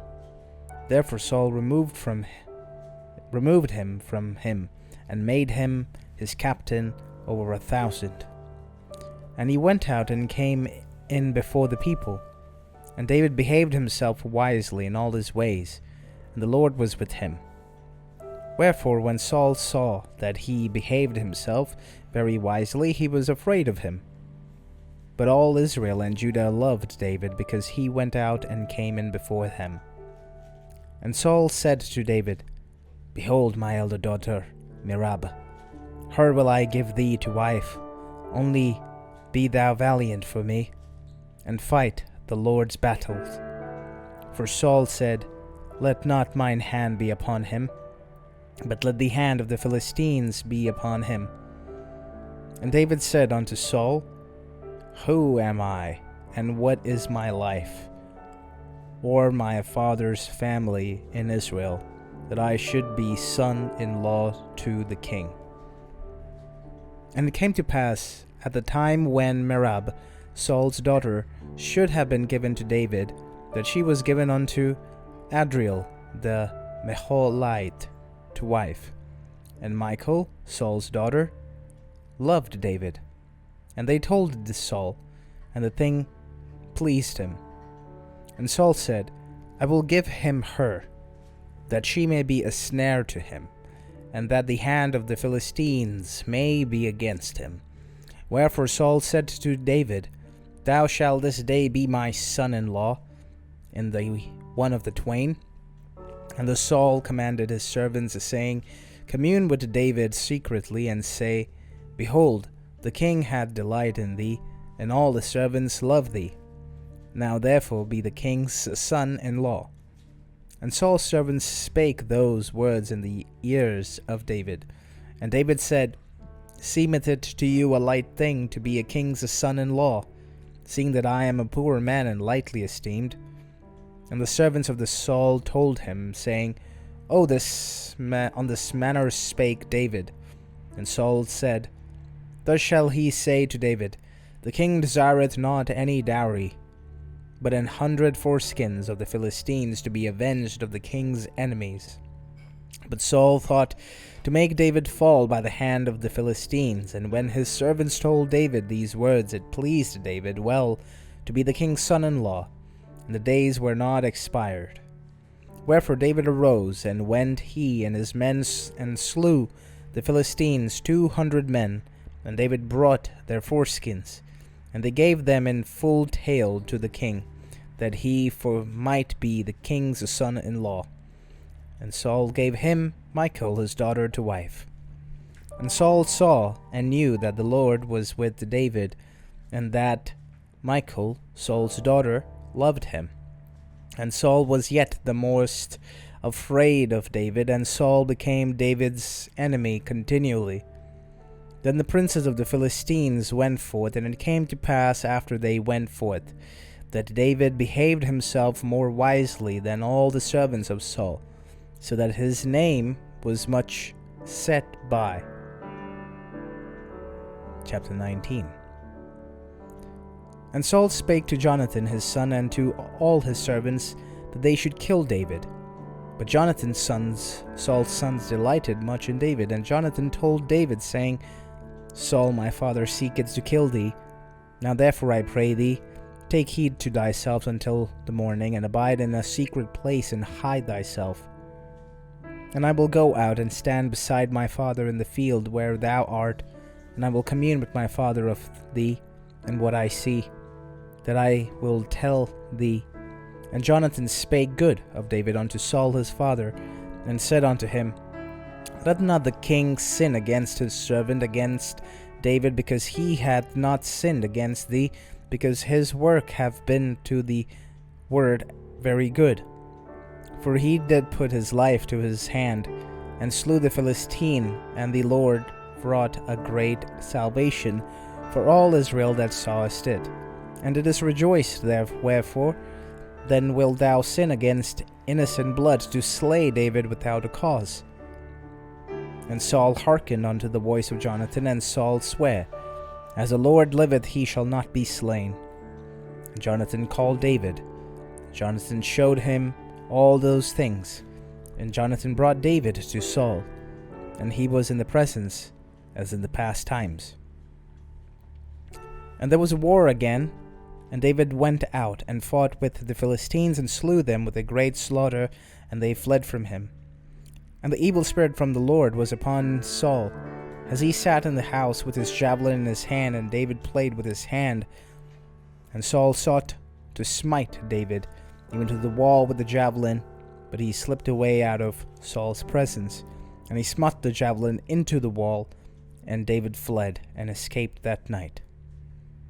Saul also sent messengers unto David's house to watch him and slay him in the morning. And Michal, David's wife, told him, saying, If thou save not thy life tonight, tomorrow thou shalt be slain. So Michal let David down through the window, and he went and fled and escaped. And Michal took an image and laid it in the bed, and put a pillow of goat's hair for his bolster, and covered it with a cloth. And when Saul sent messengers to take David, she said, He is sick. And Saul sent the messengers again to see David, saying, Bring him up to me in the bed, that I may slay him. And when the messengers were come in, behold, there was an image in the bed, with a pillow of goat's hair for his bolster. And Saul said unto Michal, Why hast thou deceived me so, and sent away mine enemy, that he is escaped? And Michal answered Saul, He said unto thee, Let me go. Why should I kill thee? So David fled, and escaped, and came to Samuel to Ramah, and told him all that Saul had done to him. And he and Samuel went and dwelt in Naioth. And it was told Saul, saying, Behold, David is at Naioth in Ramah. And Saul sent messengers to take David. And when they saw the company of the prophets prophesying, and Samuel standing as appointed over them, the Spirit of God was upon the messengers of Saul, and they also prophesied. And when it was told Saul, he sent other messengers, and they prophesied likewise. And Saul sent messengers again the third time, and they prophesied also. Then went he also to Ramah, and came to a great well that is in Senuch. And he asked and said, Where are Samuel and David? And one said, Behold, they be at Naioth in Ramah. And he went hither to Naioth in Ramah. And the Spirit of God was upon him also. And he went on and prophesied until he came to Naioth in Ramah.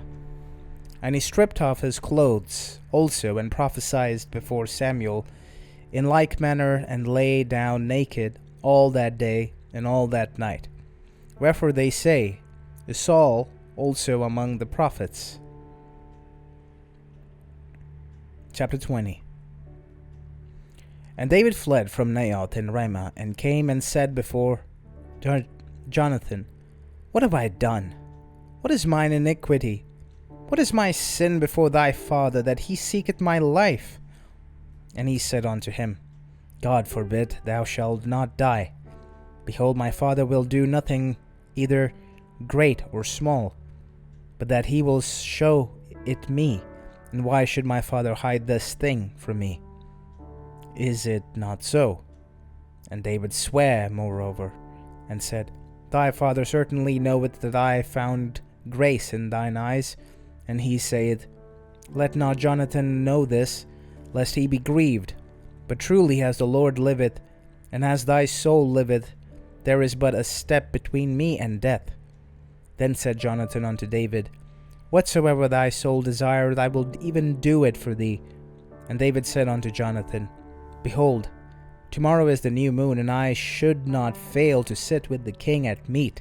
But let me go, that I may hide myself in the field unto the third day at even. If thy father at all miss me, then say, David earnestly asked leave of me, that he might run to Bethlehem his city. For there is a yearly sacrifice there for all the family. If he say thus, It is well, thy servant shall have peace. But if he be very wroth, then be sure that evil is determined by him. Therefore thou shalt deal kindly with thy servant, for thou hast brought thy servant into a covenant of the Lord with thee.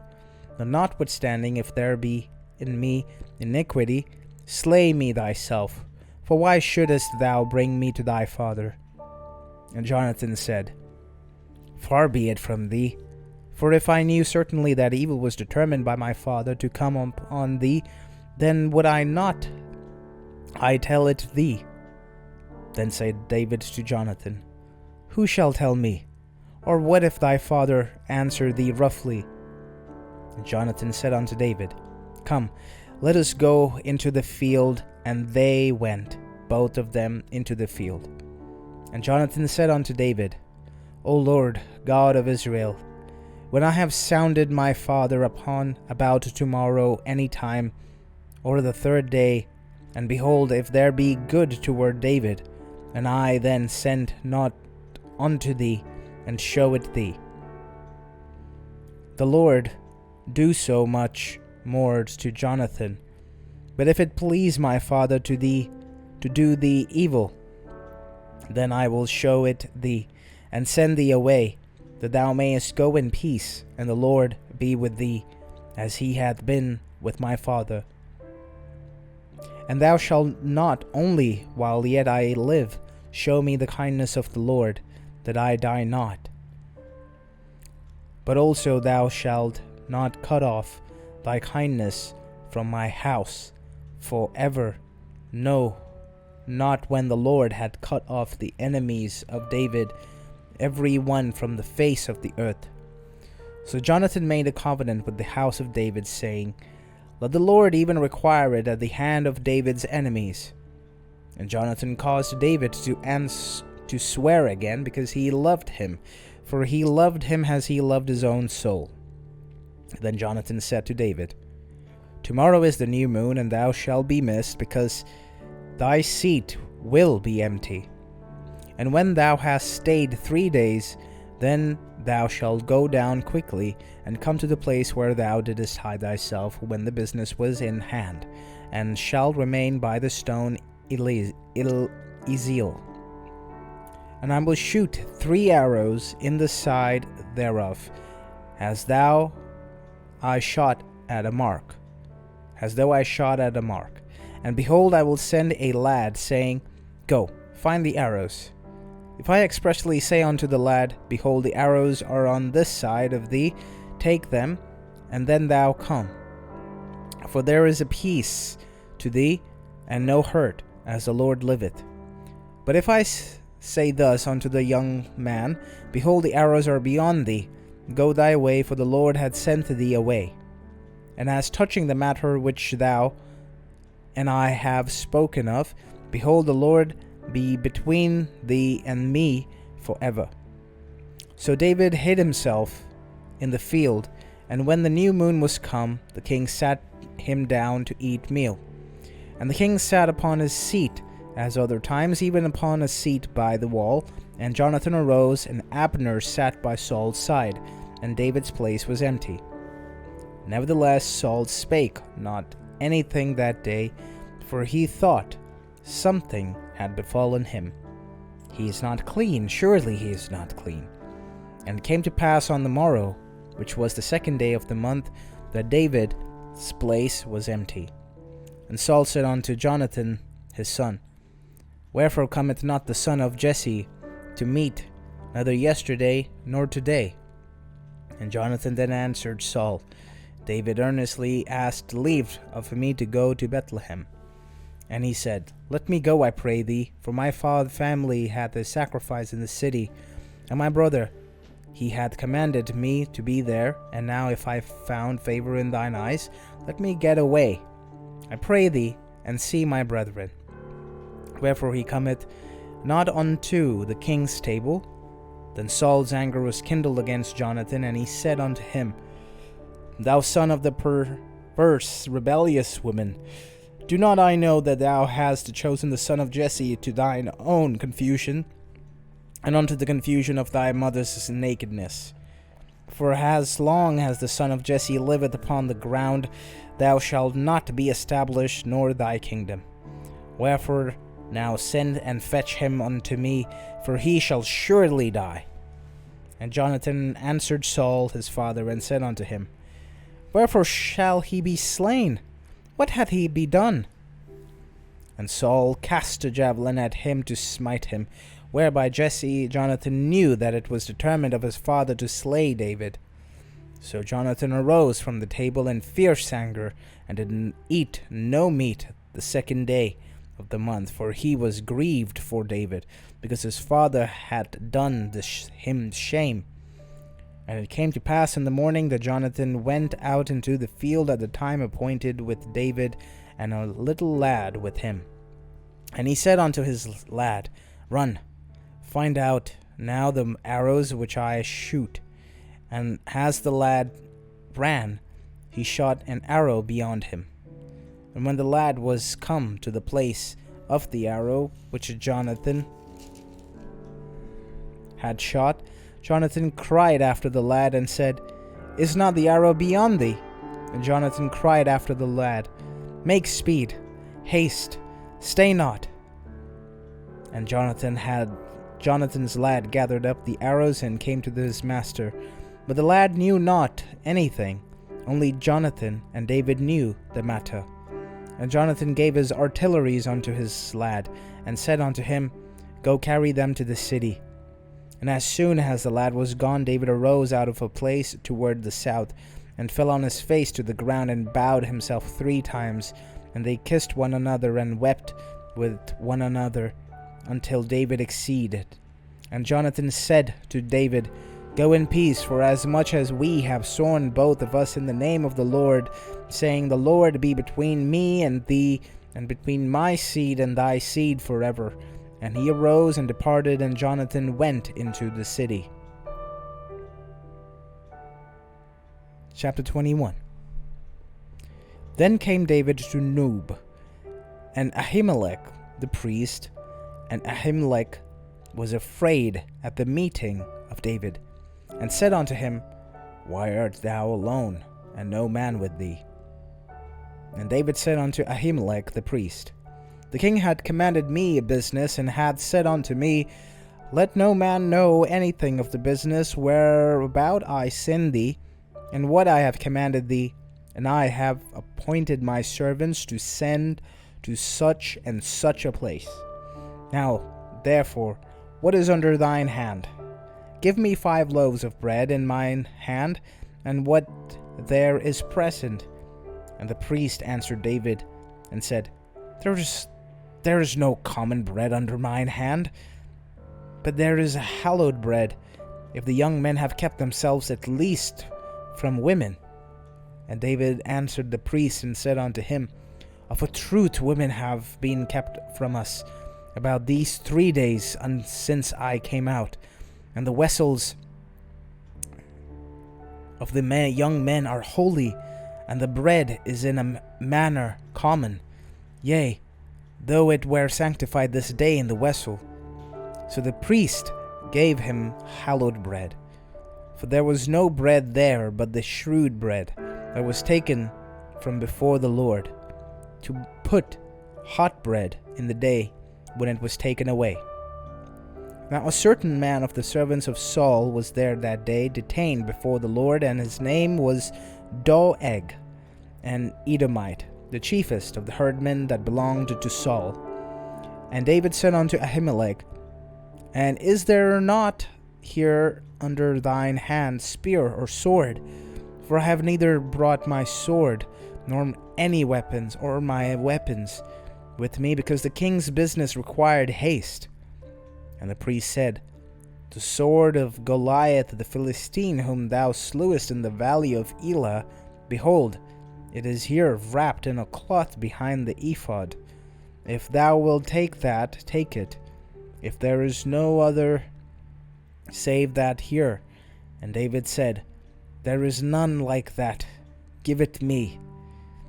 And David arose and fled that day for fear of Saul, and went to Achish the king of Gath. And the servants of Achish said unto him, Is not this David the king of the land? Did they not sing one to another of him in dances, saying, Saul had slain his thousands, and David his 10,000s? And David laid up these words in his heart, and was sore afraid of Achish the king of Gath.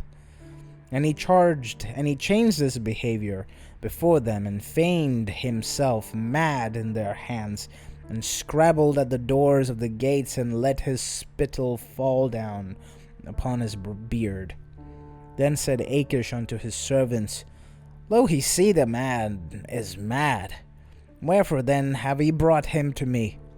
Have I need of madmen, that he have brought this fellow to play the madman in my presence? Shall this fellow come into my house? Chapter 22. David therefore departed hence, and escaped to the cave of Adullam. And when his brethren and all his father's house heard it, they went down hither to him. And every one that was in distress, and every one that was in debt, and every one that was discontented, gathered themselves unto him, and he became a captain over them.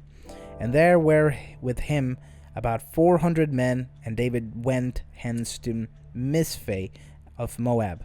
And he said unto the king of Moab, Let my father and my mother, I pray thee, come forth and be with you, till I know what God will do for me. And he brought them before the king of Moab, and they dwelt with him all the while that David was in the hold. And the prophet Gad said unto David, Abide not in the hold, depart and get thee into the land of Judah. Then David departed and came into the forest of Hareth. When Saul heard that David was discovered and the men were with him, now Saul abode in Gibeah under a tree in Ramah, having his spear in his hand, and all his servants were standing about him. Then Saul said unto his servants that stood about him, Hear now, ye Benjamites, will the son of Jesse give every one of you fields and vineyards, and make you all captains of thousands and captains of hundreds? That all of you have conspired against me, and there is none that showeth me that my son had made a league with the son of Jesse. And there is none of you that is sorry for me, or showeth unto me that my son hath stirred up my servant against me, to lie in wait as this day. Then answered Doeg the Edomite, which was set over the servants of Saul, and said, I saw the son of Jesse coming to Nob, to Ahimelech the son of Ahitub. And he inquired of the Lord for him, and gave him victuals, and gave him the sword of Goliath the Philistine. Then the king sent to call Ahimelech the priest, the son of Ahitub, and all his father's house. The priests were in Nob, and they came all to them to the king. And Saul said, Hear now, thou son of Ahitub. And he answered, Here I am, my lord. And Saul said unto him, Why have he conspired against me, thou and the son of Jesse, in that thou hast given him bread and a sword, and hast inquired of God for him, that he should rise against me to lie in wait as at this day? And Ahimelech answered the king and said, And who is so faithful among all thy servants of David, which is the king's son-in-law, and goeth at thy bidding, and is honorable in thine house? Did I then begin to inquire of God for him? Be it far from me, let not the king impute anything unto his servants, nor to all the house of my father, for thy servant knew nothing at all this, less or more.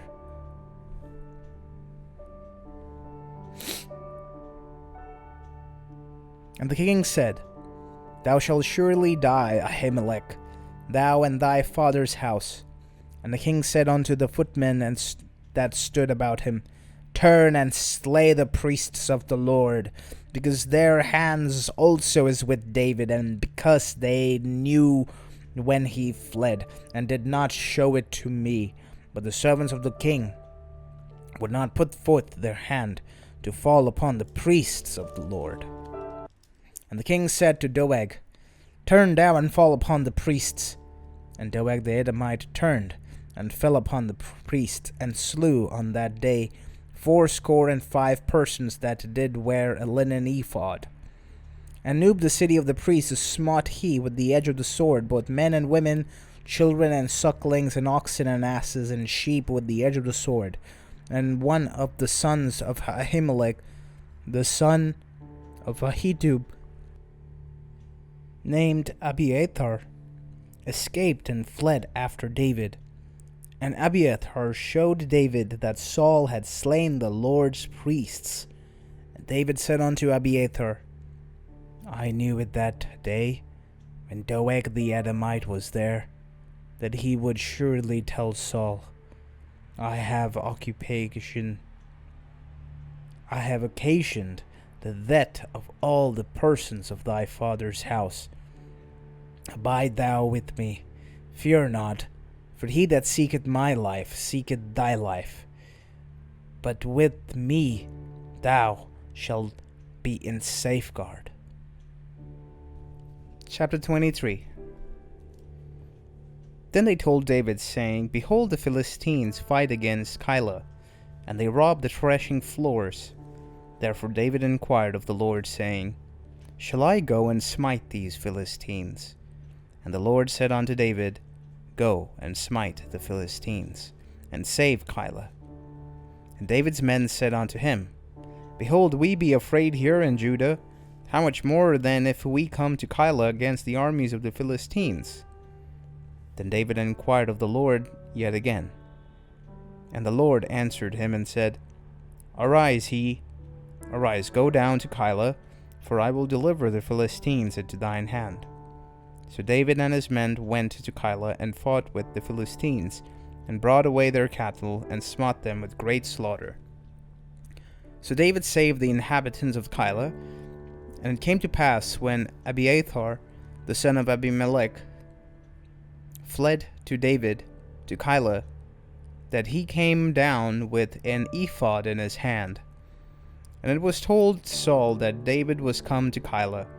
And Saul said, God hath delivered him into mine hand, for he is shut in, by entering into a town that hath gates and bars. And Saul called all the people together to war, to go down to Keilah and besiege David and his men. And David knew that Saul secretly practiced mischief against him, and he said to Abiathar the priest, Bring hither the ephod. Then said David, O Lord, God of Israel, thy servant hath certainly heard that Saul seeketh to come to Keilah, to destroy the city for my sake. Will the men of Keilah deliver me into his hand? Will Saul come down, as thy servant hath heard? O Lord God of Israel, I beseech thee, tell thy servant. And the Lord said, He will come down. Then said David, Will the men of Keilah deliver me and my men into the hand of Saul? And the Lord said, They will deliver thee up. Then David and his men, which were with 600, arose and departed out of Keilah, and went whithersoever they could go. And it was told Saul that David was escaped from Keilah, and he forbare to go forth. And David abode in the wilderness in strongholds, and remained in the mountains in the wilderness in Zipha. And Saul sought him every day, but God delivered him not into his hand. And David saw that Saul was come out to seek his life. And David was in the wilderness of Ziph in a wood. And Jonathan, Saul's son, arose and went to David into the wood, and strengthened his hand in God. And he said unto him, Fear not, for the hand of Saul my father shall not find thee, and thou shalt be king over Israel, and I shall be next unto thee. And that also Saul my father knoweth. And they two made a covenant before the Lord.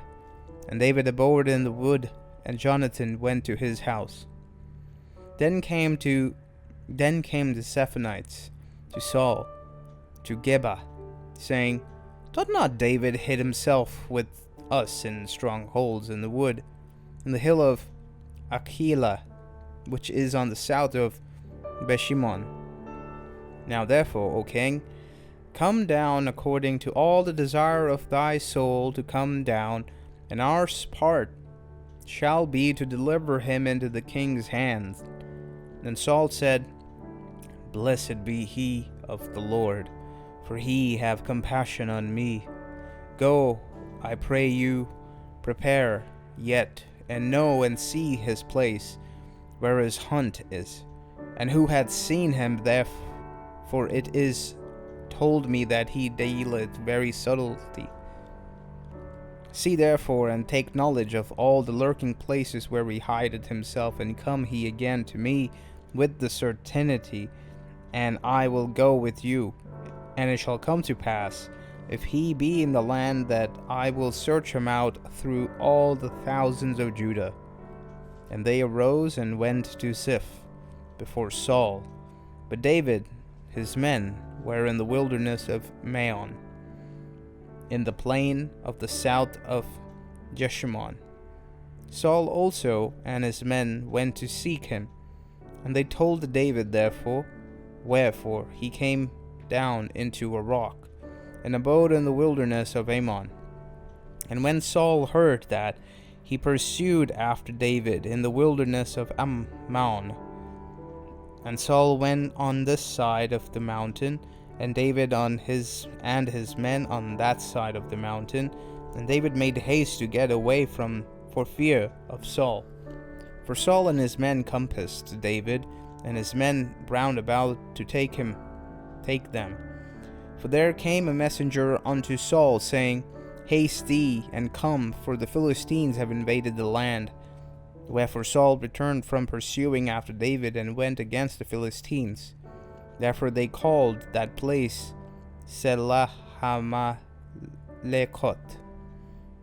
And David went up from hence, and dwelt in a stronghold in Engedi. Chapter 24.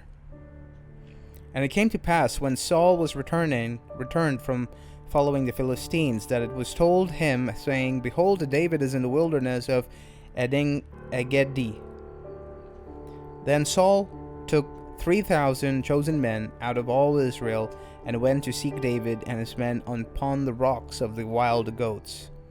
And he came to the sheepcotes by the way, where was a cave, and Saul went in to cover his feet. And David and his men remained in the sides of the cave. And the men of David said unto him, Behold, the day of which the Lord said unto thee, Behold, I will deliver thine enemy into thine hand, that thou mayest do to him as it shall seem good unto thee. Then David arose and cut off the skirt of Saul's robe privily. And it came to pass afterward that David's heart smote him, because he had cut Saul's skirt. And he said unto his men, The Lord forbid that I should do this thing unto my master, the Lord's anointed, to stretch forth mine hand against him, seeing he is the anointed of the Lord. So David stayed his servants with these words, and suffered them not to rise against Saul. But Saul rose up out of the cave, and went on his way. David also rose afterward, and went out of the cave, and cried after Saul, saying, My lord, the king. And when Saul looked behind him, David stooped with his face to the earth, and bowed himself. And David said to Saul, Wherefore hearest thou men's words, saying, Behold, David seeketh thy hurt? Behold, this day thine eyes have seen how that the Lord had delivered thee today into mine hand in the cave. And some bade me kill thee, but mine eye spared thee. And I said, I will not put forth mine hand against my Lord, for he is the Lord's anointed. Moreover, my father, see the skirt of thy robe in my hand, for in that I cut off the skirt of thy robe, and I killed thee not. Know thou, and see that there is neither evil nor transgression in mine hand, and I have not sinned against thee, yet thou huntest my soul to take it. The Lord judge between me and thee, and the Lord avenge me of thee. But mine hand shall not be upon thee. And say the proverbs of ancient wickedness proceeded from the wicked, but mine hand shall not be upon thee. After whom is the King of Israel come out? After whom dost thou pursue? After a dead dog? After a flea? The Lord therefore be judge, and judge between me and thee, and see, and plead my cause, and deliver me out of thine hand. And it came to pass, when David had made an end of speaking of these words unto Saul, that Saul said, Is this thy voice, my son David? And Saul lifted up his voice and wept. And he said to David, Thou art more righteous than I, for thou hast rewarded me good, whereas I have rewarded thee evil. And thou hast showed this day how that thou hast dwelt well with me. For as much as when the Lord had delivered me into thine hand, thou killedst me not. For if a man find his enemy, will be let him go well away. Therefore the Lord reward thee good, for thou hast done unto me this day. And now behold, I know well that thou shalt surely be king, and that the kingdom of Israel shall be established in thine hand. Swear now therefore unto me by the Lord, and that thou wilt not cut off my seed after me, and that thou wilt not destroy my name out of my father's house. And David sware unto Saul, and Saul went home. But David and his men gat them up unto the hold. Chapter 25. And Samuel died, and all the Israelites were gathered together and lamented him, and buried him in the house of Ramah. And David arose and went down to the wilderness of Paran. And there was a man in Maon, whose possessions were in Carmel. And the man was very great, and he had 3,000 sheep and 1,000 goats, and he was shearing his sheep in Carmel. Now the name of the man was Nabal, and the name of his wife Abigail. And she was a woman of good understanding and of a beautiful countenance. But the man was churlish and evil in his doings, and he was of the house of Caleb. And David heard of the wilderness that Nabal did shear his sheep. And David went out 10 young men, and David said unto the young men, Get you up to Carmel, and go to Nabal, and greet him in my name. And thus shall he say to him that liveth in prosperity, Peace be both to thee, and peace be to thine house, and peace be unto all that thou hast. And now I have heard that thou hast shearers. Now they shepherds which were with us, we heard them not, neither was there aught missing unto them, all the while they were in Carmel. Ask thy young men, and they will show thee. Therefore let the young men find favor in thine eyes, for we come in a good day. Give, I pray thee, whatsoever cometh to thine hand, unto thy servants and to thy son David. And when David's young men came, they spake to Nabal according to all those words in the name of David, and ceased. And Nabal answered David's servants and said, Who is David? And who is the son of Jesse? There be many servants nowadays that break away every man from his master. Shall I then take my bread and my waters and my flesh that I have killed for my shearers, and give it unto men whom I know not whence they be? So David's men turned their way and went again, and came and told him all those sayings. And David said unto his men, Gird ye on every man his sword. And they girded on every man his sword. And David also girded on his sword. And there went up after David about 400 men, and 200 abode by the stuff. But one of the young men told Abigail, Nabal's wife, saying, Behold, David sent messengers out of the wilderness to salute our master, and he railed on them.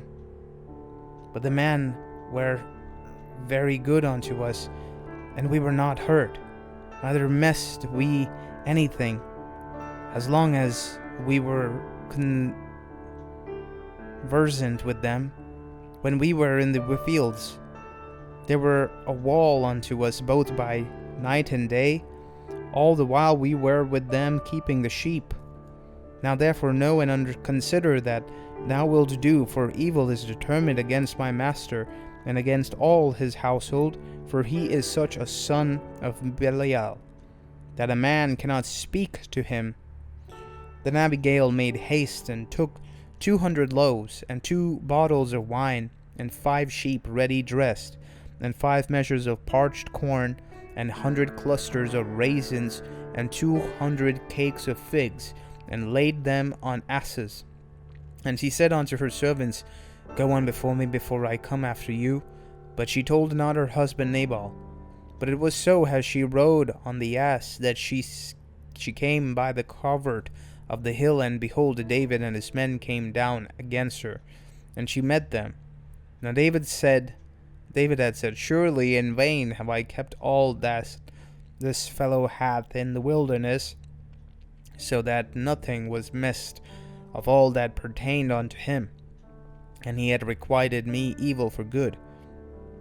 So and more also do God unto the enemies of David, if I leave of all this pertains to him by the morning light any that pisseth against the wall. And when Abigail saw David, she hasted and lighted off the ass, and fell before David on his face, and bowed herself to the ground, and fell at his feet, and said, Upon me, O Lord, upon me let this iniquity be, and let thine handmaid, I pray thee, speak in thine audience, and hear the words of thine handmaid. Let not my lord, I pray thee, regard this man of Belial, even Nabal, for as his name is, so is he. Nay, Baal is his name, and folly is with him. And I, thine handmaid, saw not the young men of my lord, whom they did send. Now therefore, my lord, as the Lord liveth, and as thy soul liveth, seeing the Lord hath withholden thee from coming to shed blood, and from avenging thyself with thine own hand, now let thine enemies and they that seek evil to my lord be as Nabal. And now this blessing which thine handmaid hath brought unto my lord, let it be given unto the young men that follow my lord. I pray thee, forgive the trespass of thine handmaid, for the Lord will certainly make my lord a sure house, because my lord fighteth the battles of the Lord, and even an evil hath not been found in thee all thy days. Yet a man is risen to pursue thee, and seek thy soul. The soul of my lord shall be bound in the bundle of life with the Lord thy God, and the souls of thine enemies shall he sling out, as out of the middle of a sling. And it came to pass, when the Lord shall have done to my lord according to all the good that he had spoken concerning thee, and shall have appointed thee ruler over Israel, that this shall be no grief unto thee, nor offense of heart unto mine and my lord, neither that thou shalt shed blood causeless, or that my lord hath avenged himself. But when the Lord shall have dwelt well with my lord, then remember thine handmaid. And David said to Abigail, Blessed be the Lord God of Israel, which sent thee this day to meet me. And blessed be thy advice, and blessed be thou, which had kept me this day, for coming to shed blood, and for avenging myself with mine own hand. For in very deed, as the Lord God of Israel liveth, which hath kept me back from hurting thee, except thou hadst hasted and come to meet me, surely there had not been left unto Nabal by the morning light any that pisseth against the wall. So David received of her that which she had brought him, and said unto her, Go up in peace to thine house. See, I have hearkened to thy voice, and have accepted thy person. And Abigail came to Nabal, and behold, he held a feast in his house, like the feast of a king, and Nabal's heart was merry within him, for he was very drunken. Wherefore she told him nothing, less or more, until the morning light. And it came to pass in the morning, when the wine was gone out of Nabal, and his wife had told him these things, that his heart died within him, and he became as a stone. And it came to pass, when 10 days after the Lord smote Nabal, that he died. And when David heard that Nabal was dead, he said, Blessed be the Lord, that had pleaded the cause of my reproach from the hand of Nabal, and had kept his servant from evil. For the Lord had returned the wickedness of Nabal upon his own head. And David sent and communed with Abigail to take her to him to be to wife. And when the servants of David were come to Abigail in Carmel, they spake unto her, saying, David sent us unto thee to take thee to him to wife. And she arose and bowed herself on her face to the earth, and said, Behold, let thine handmaid be a servant to wash the feet of the servants of my Lord. And Abigail hasted, and arose, and rode upon an ass, with 5 damsels of hers that went after her, and she went after the messengers of David, and became his wife. And David also took Ahinoam of Jezreel, and they were also both of them his wives.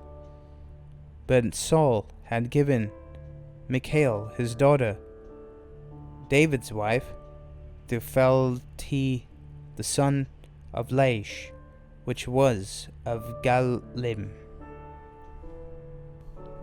Chapter 26. And the Ziphites came unto Saul to Gibeah, saying, Doth not David hide himself in the hills of Achilah, which is before Jeshimon? Then Saul arose and went down to the wilderness of Ziph, and having 3,000 chosen men of Israel with him, to seek David in the wilderness of Ziph. Now Saul pitched in the hill of Achilah, which is before Jeshimon by the way. But David abode in the wilderness, and he saw that Saul came after him in the wilderness. David therefore sent out spies, and understood that Saul was come in very deed. And David arose and came to the place where Saul had pitched. And David beheld the place where Saul lay, and Abner the son of Ner, the captain of his host. And Saul lay in the trench, and the people pitched round about him. And then answered David and said to Ahimelech and the Hittite, and to Abiesh the son of Zeruiah, brother of Joab, saying, Who will go down with me to Saul to the camp? And Abishai said, I will go down with thee. So David and Abishai came to the people by night, and behold, Saul lay asleep within the trench, and his spear stuck in the ground at his bolster. But Abner and the people lay round about him. Then said Abishai to David, God hath delivered thine enemy into thine hand this day. Now therefore let me smite him, I pray thee, with the spear even to the earth at once, and I will not smite him the second time. And David said to Abishai, Destroy him not. For who can stretch forth his hand against the Lord's anointed and be guiltless? David said furthermore, As the Lord liveth, the Lord shall smite him, or his day shall come to die, or he shall descend into battle and perish. The Lord forbid that I should stretch forth mine hand against the Lord's anointed. But I pray thee, take thou now the spear that is at his bolster, and the cruse of water, and let us go. So David took the spear and the cruse of water from Saul's bolster, and they gat them away, and no man saw it, nor knew it, neither awaked, for they were all asleep. because a deep sleep from the Lord was fallen upon them. Then David went over to the other side and stood on the top of an hill afar off, a great space being between them. And David cried to the people and to Abner the son of Ner, saying, Answerest thou not, Abner? Then Abner answered and said, Who art thou that thou criest to the king? And David said to Abner, Art not thou a valiant man? And who is like to thee in Israel? Wherefore then hast thou not kept thy lord the king? For there came one of the people in to destroy the king thy lord. This thing is not good that thou hast done.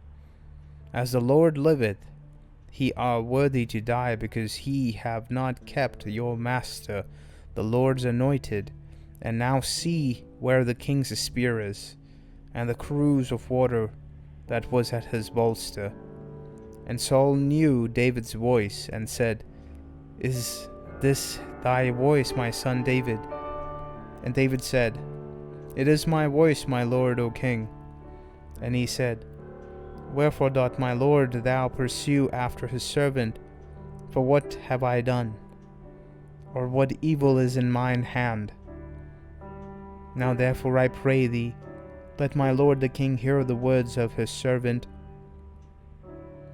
If the Lord had stirred thee up against me, let him accept an offering. But if they be the children of men, cursed be they before the Lord. For they have driven me out this day from abiding in the inheritance of the Lord, saying, Go serve other gods. Now therefore let not my blood fall to the earth before the face of the Lord, for the king of Israel is come out to seek a flea, as when one doth hunt a partridge in the mountains. Then said Saul, I have sinned.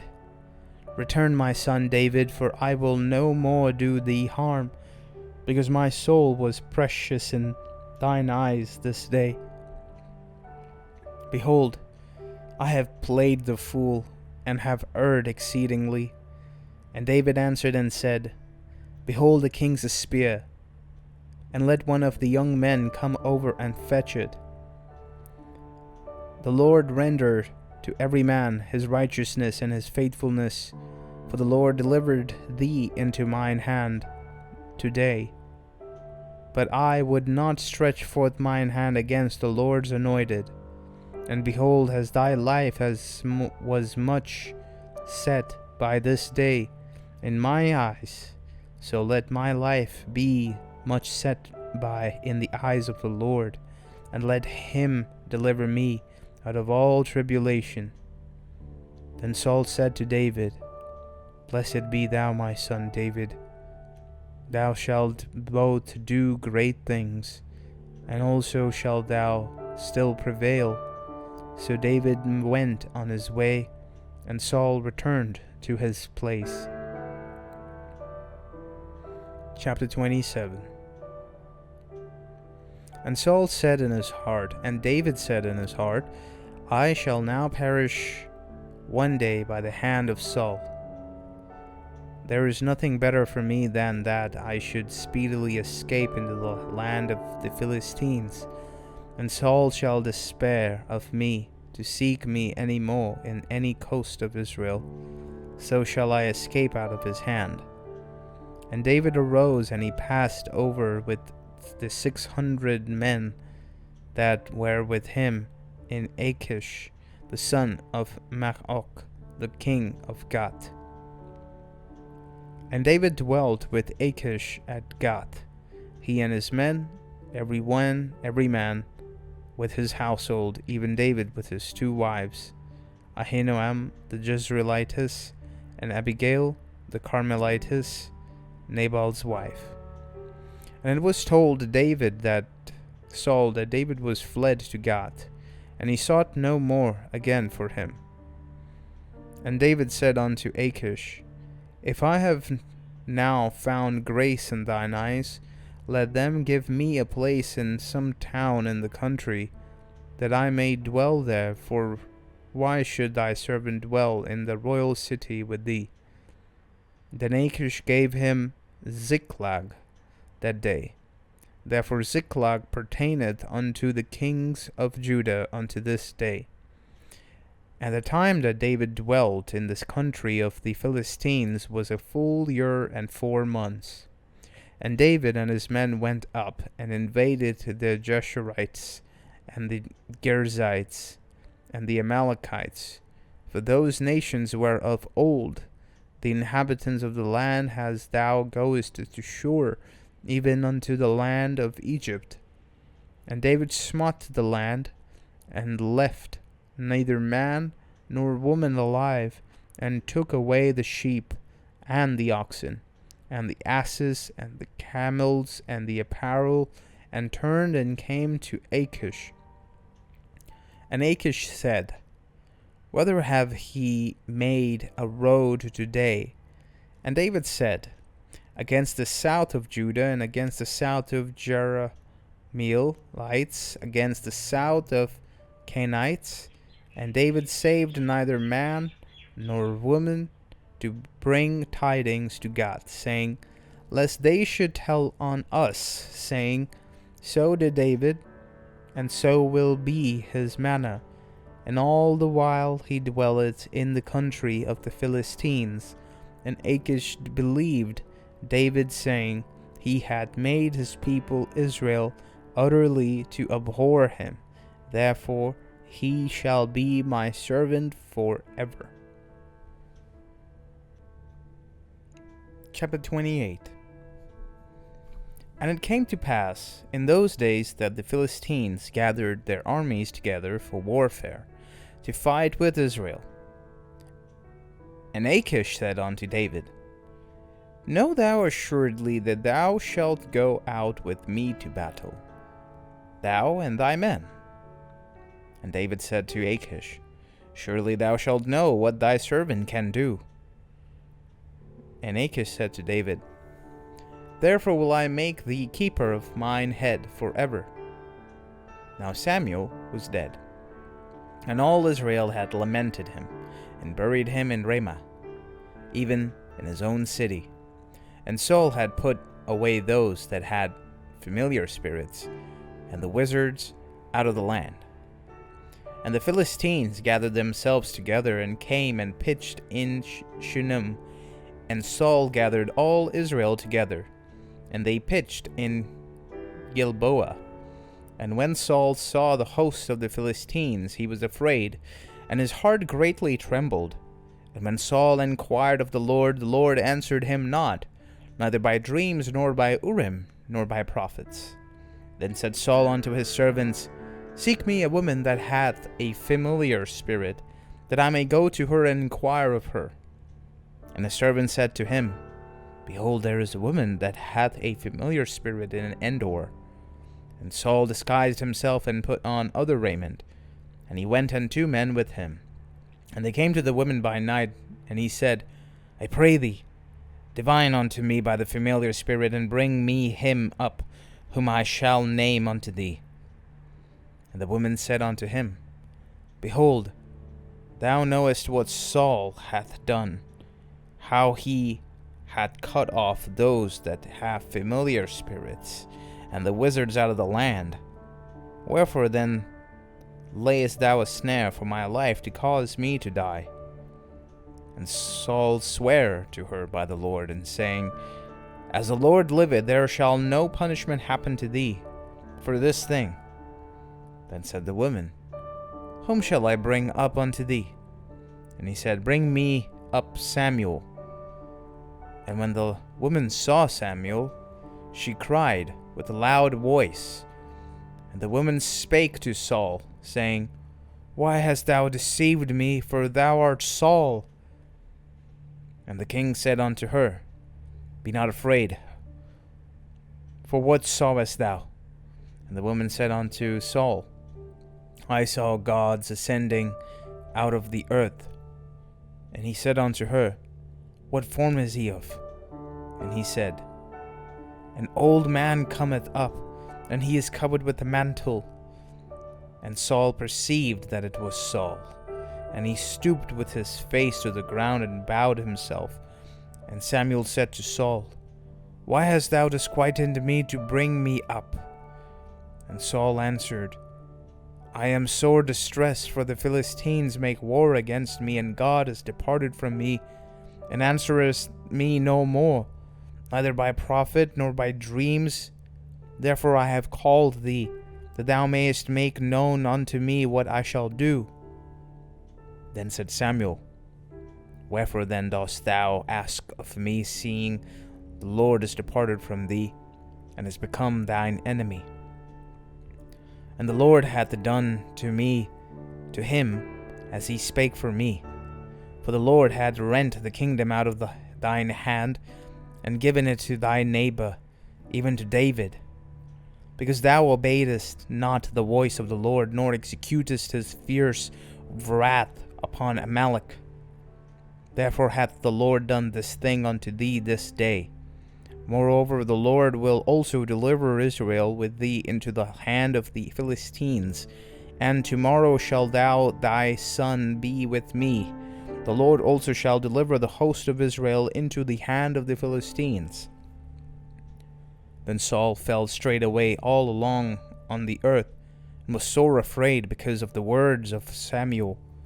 And there was no strength in him, for he had eaten no bread all day, nor all night.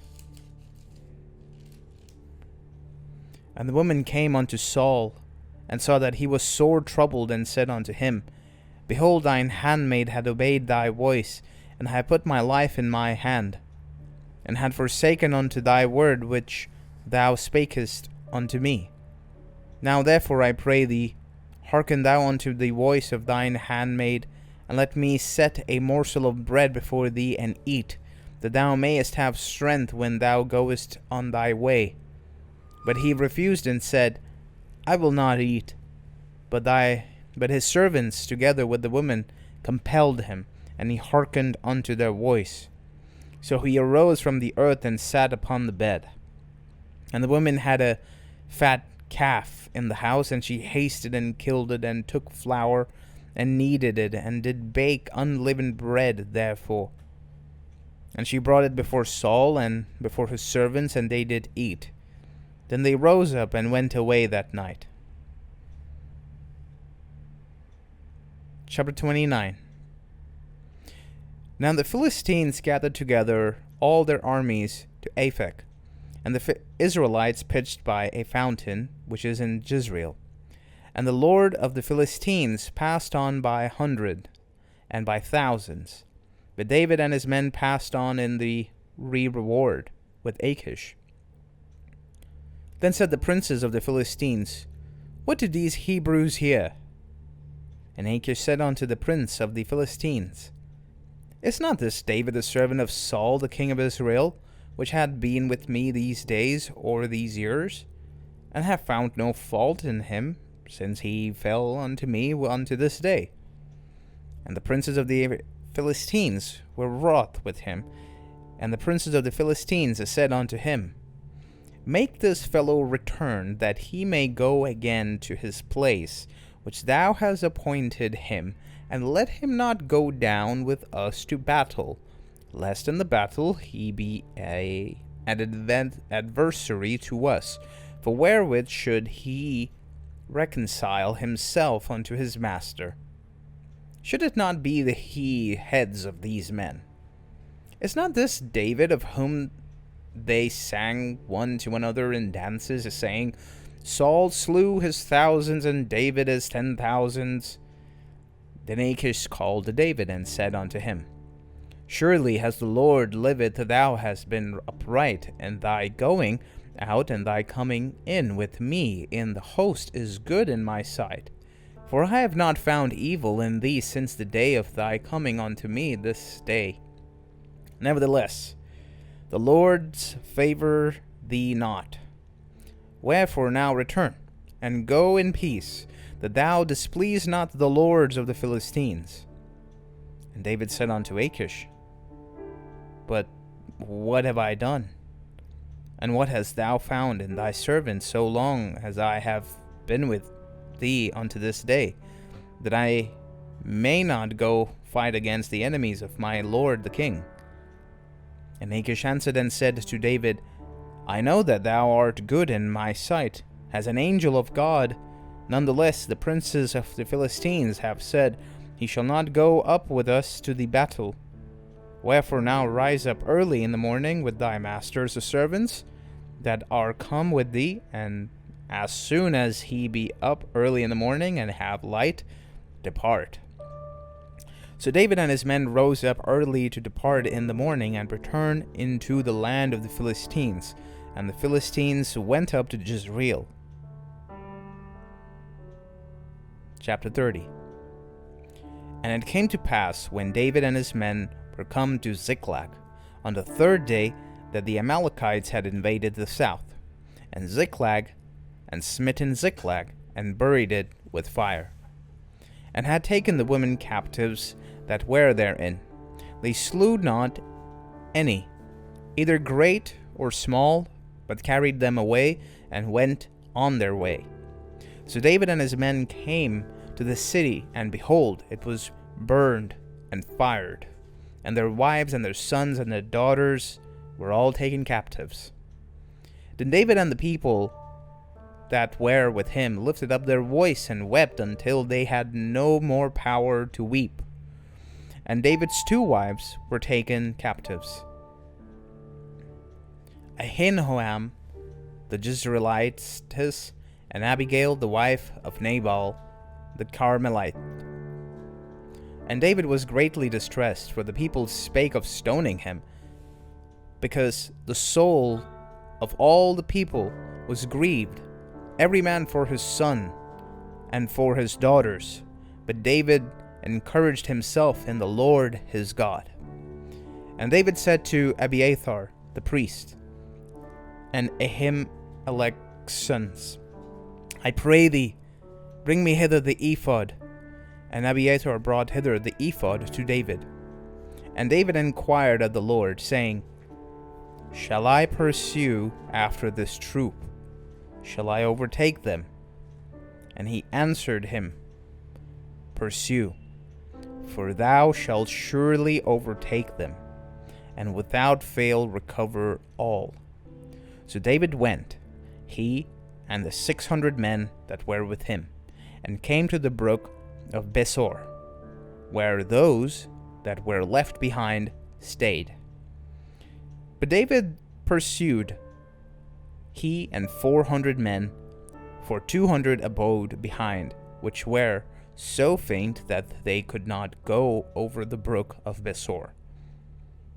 And they found an Egyptian in the field, and brought him to David, and gave him bread, and he did eat, and they made him drink water.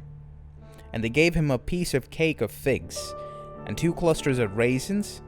And when he had eaten, his spirit came back again to him, for he had eaten no bread, nor drank any water 3 days and 3 nights. And David said unto him, To whom belongest thou? And whence art thou? And he said, I am a young man of an Egyptian, servant to an Amalekite, and my master left me because 3 days ago I fell sick. He made an invasion unto the south of the Kershites, and upon the coasts which belongeth to Judah, and upon the south of Caleb, and we buried Ziklag with fire. And David said unto him, Canst thou bring me down to this company? And he answered, Swear unto me by God that thou wilt neither kill me nor deliver me into the hands of my master, and I will bring thee down to this company. And when he had brought him down, behold, they were spared, spread abroad upon all the earth, eating and drinking and dancing, because of all the great spoils that they had taken out of the land of the Philistines and out of the land of Judah. And David smote them from the twilight even unto the evening of the next day. And they escaped not a man of them, saving 400 young men, which rode upon camels and fled. And David recovered all that the Amalekites had carried away. And David rescued his 2 wives. And there was nothing lacking to them, neither small nor great, neither sons nor daughters, neither spoil nor anything that they had taken to them. David recovered all. And David took all the flocks and the herds which they drave before those other cattle, and said, This is David's spoil. And David came to the 200 men which were so faint that they could not follow David, whom they had made also to abide at the brook of Besor. And they went forth to meet David, and to meet the people that were with him. And when David came near to the people, he slaughtered them. Then answered all the wicked men,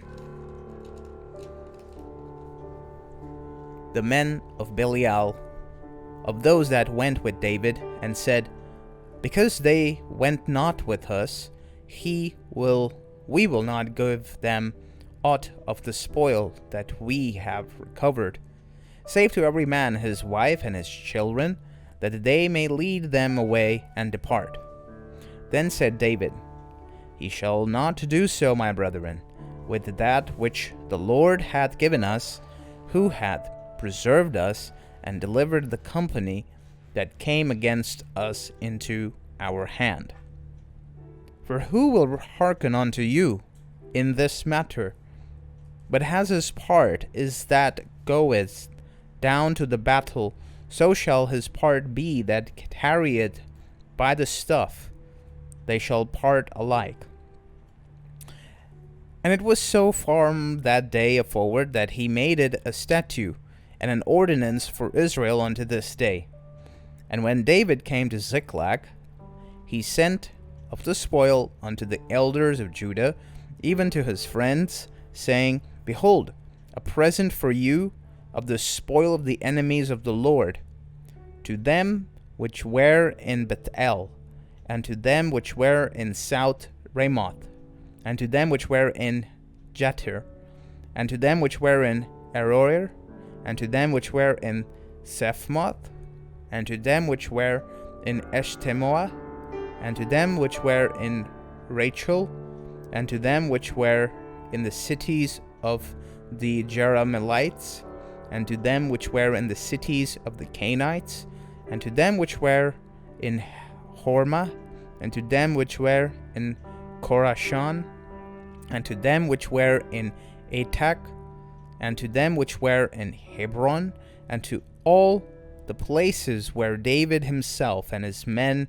were not to hunt. Chapter 31. Now the Philistines fought against Israel, and the men of Israel fled from before the Philistines, and fell down slain in Mount Gilboa. And the Philistines followed hard upon Saul and upon his sons, and the Philistines slew Jonathan, and Abed-Anadab, and Melchishua, Saul's sons. And the battle went sore against Saul, and the archers hit him, and he was sore wounded by the archers.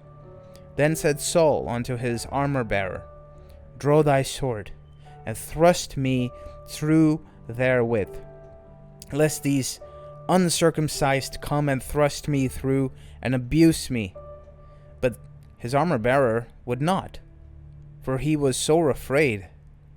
Therefore Saul took a sword and fell upon it. And when his armor-bearer saw that Saul was dead, he fell likewise upon his sword and died with him. So Saul died, and his 3 sons, and his armor-bearer, and all his men, that same day together. And when the men of Israel that were on the other side of the valley, and they that were on the other side of Jordan, saw that the men of Israel fled, that Saul and his sons were dead, they forsook the cities and fled with the Philistines, came and dwelt in them. And it came to pass on the morrow, when the Philistines came to strip the slain, that they found Saul and his 3 sons fallen in Mount Gilboa. And they cut off his head, and stripped off his armor, and sent into the land of the Philistines around about, to publish it in the house of their idols and among the people. And they put his armor in the house of Ashtaroth, and they fastened his body to the wall of Bethshan. And when the inhabitants of Jabesh Gilead heard of that which the Philistines had done to Saul, all the valiant men arose and went all night and took the body of Saul and the bodies of his sons from the wall of Bethshan, and came to Jabesh and burnt them there. And they took their bones and buried them under a tree at Jabesh, and fasted 7 days. Amen.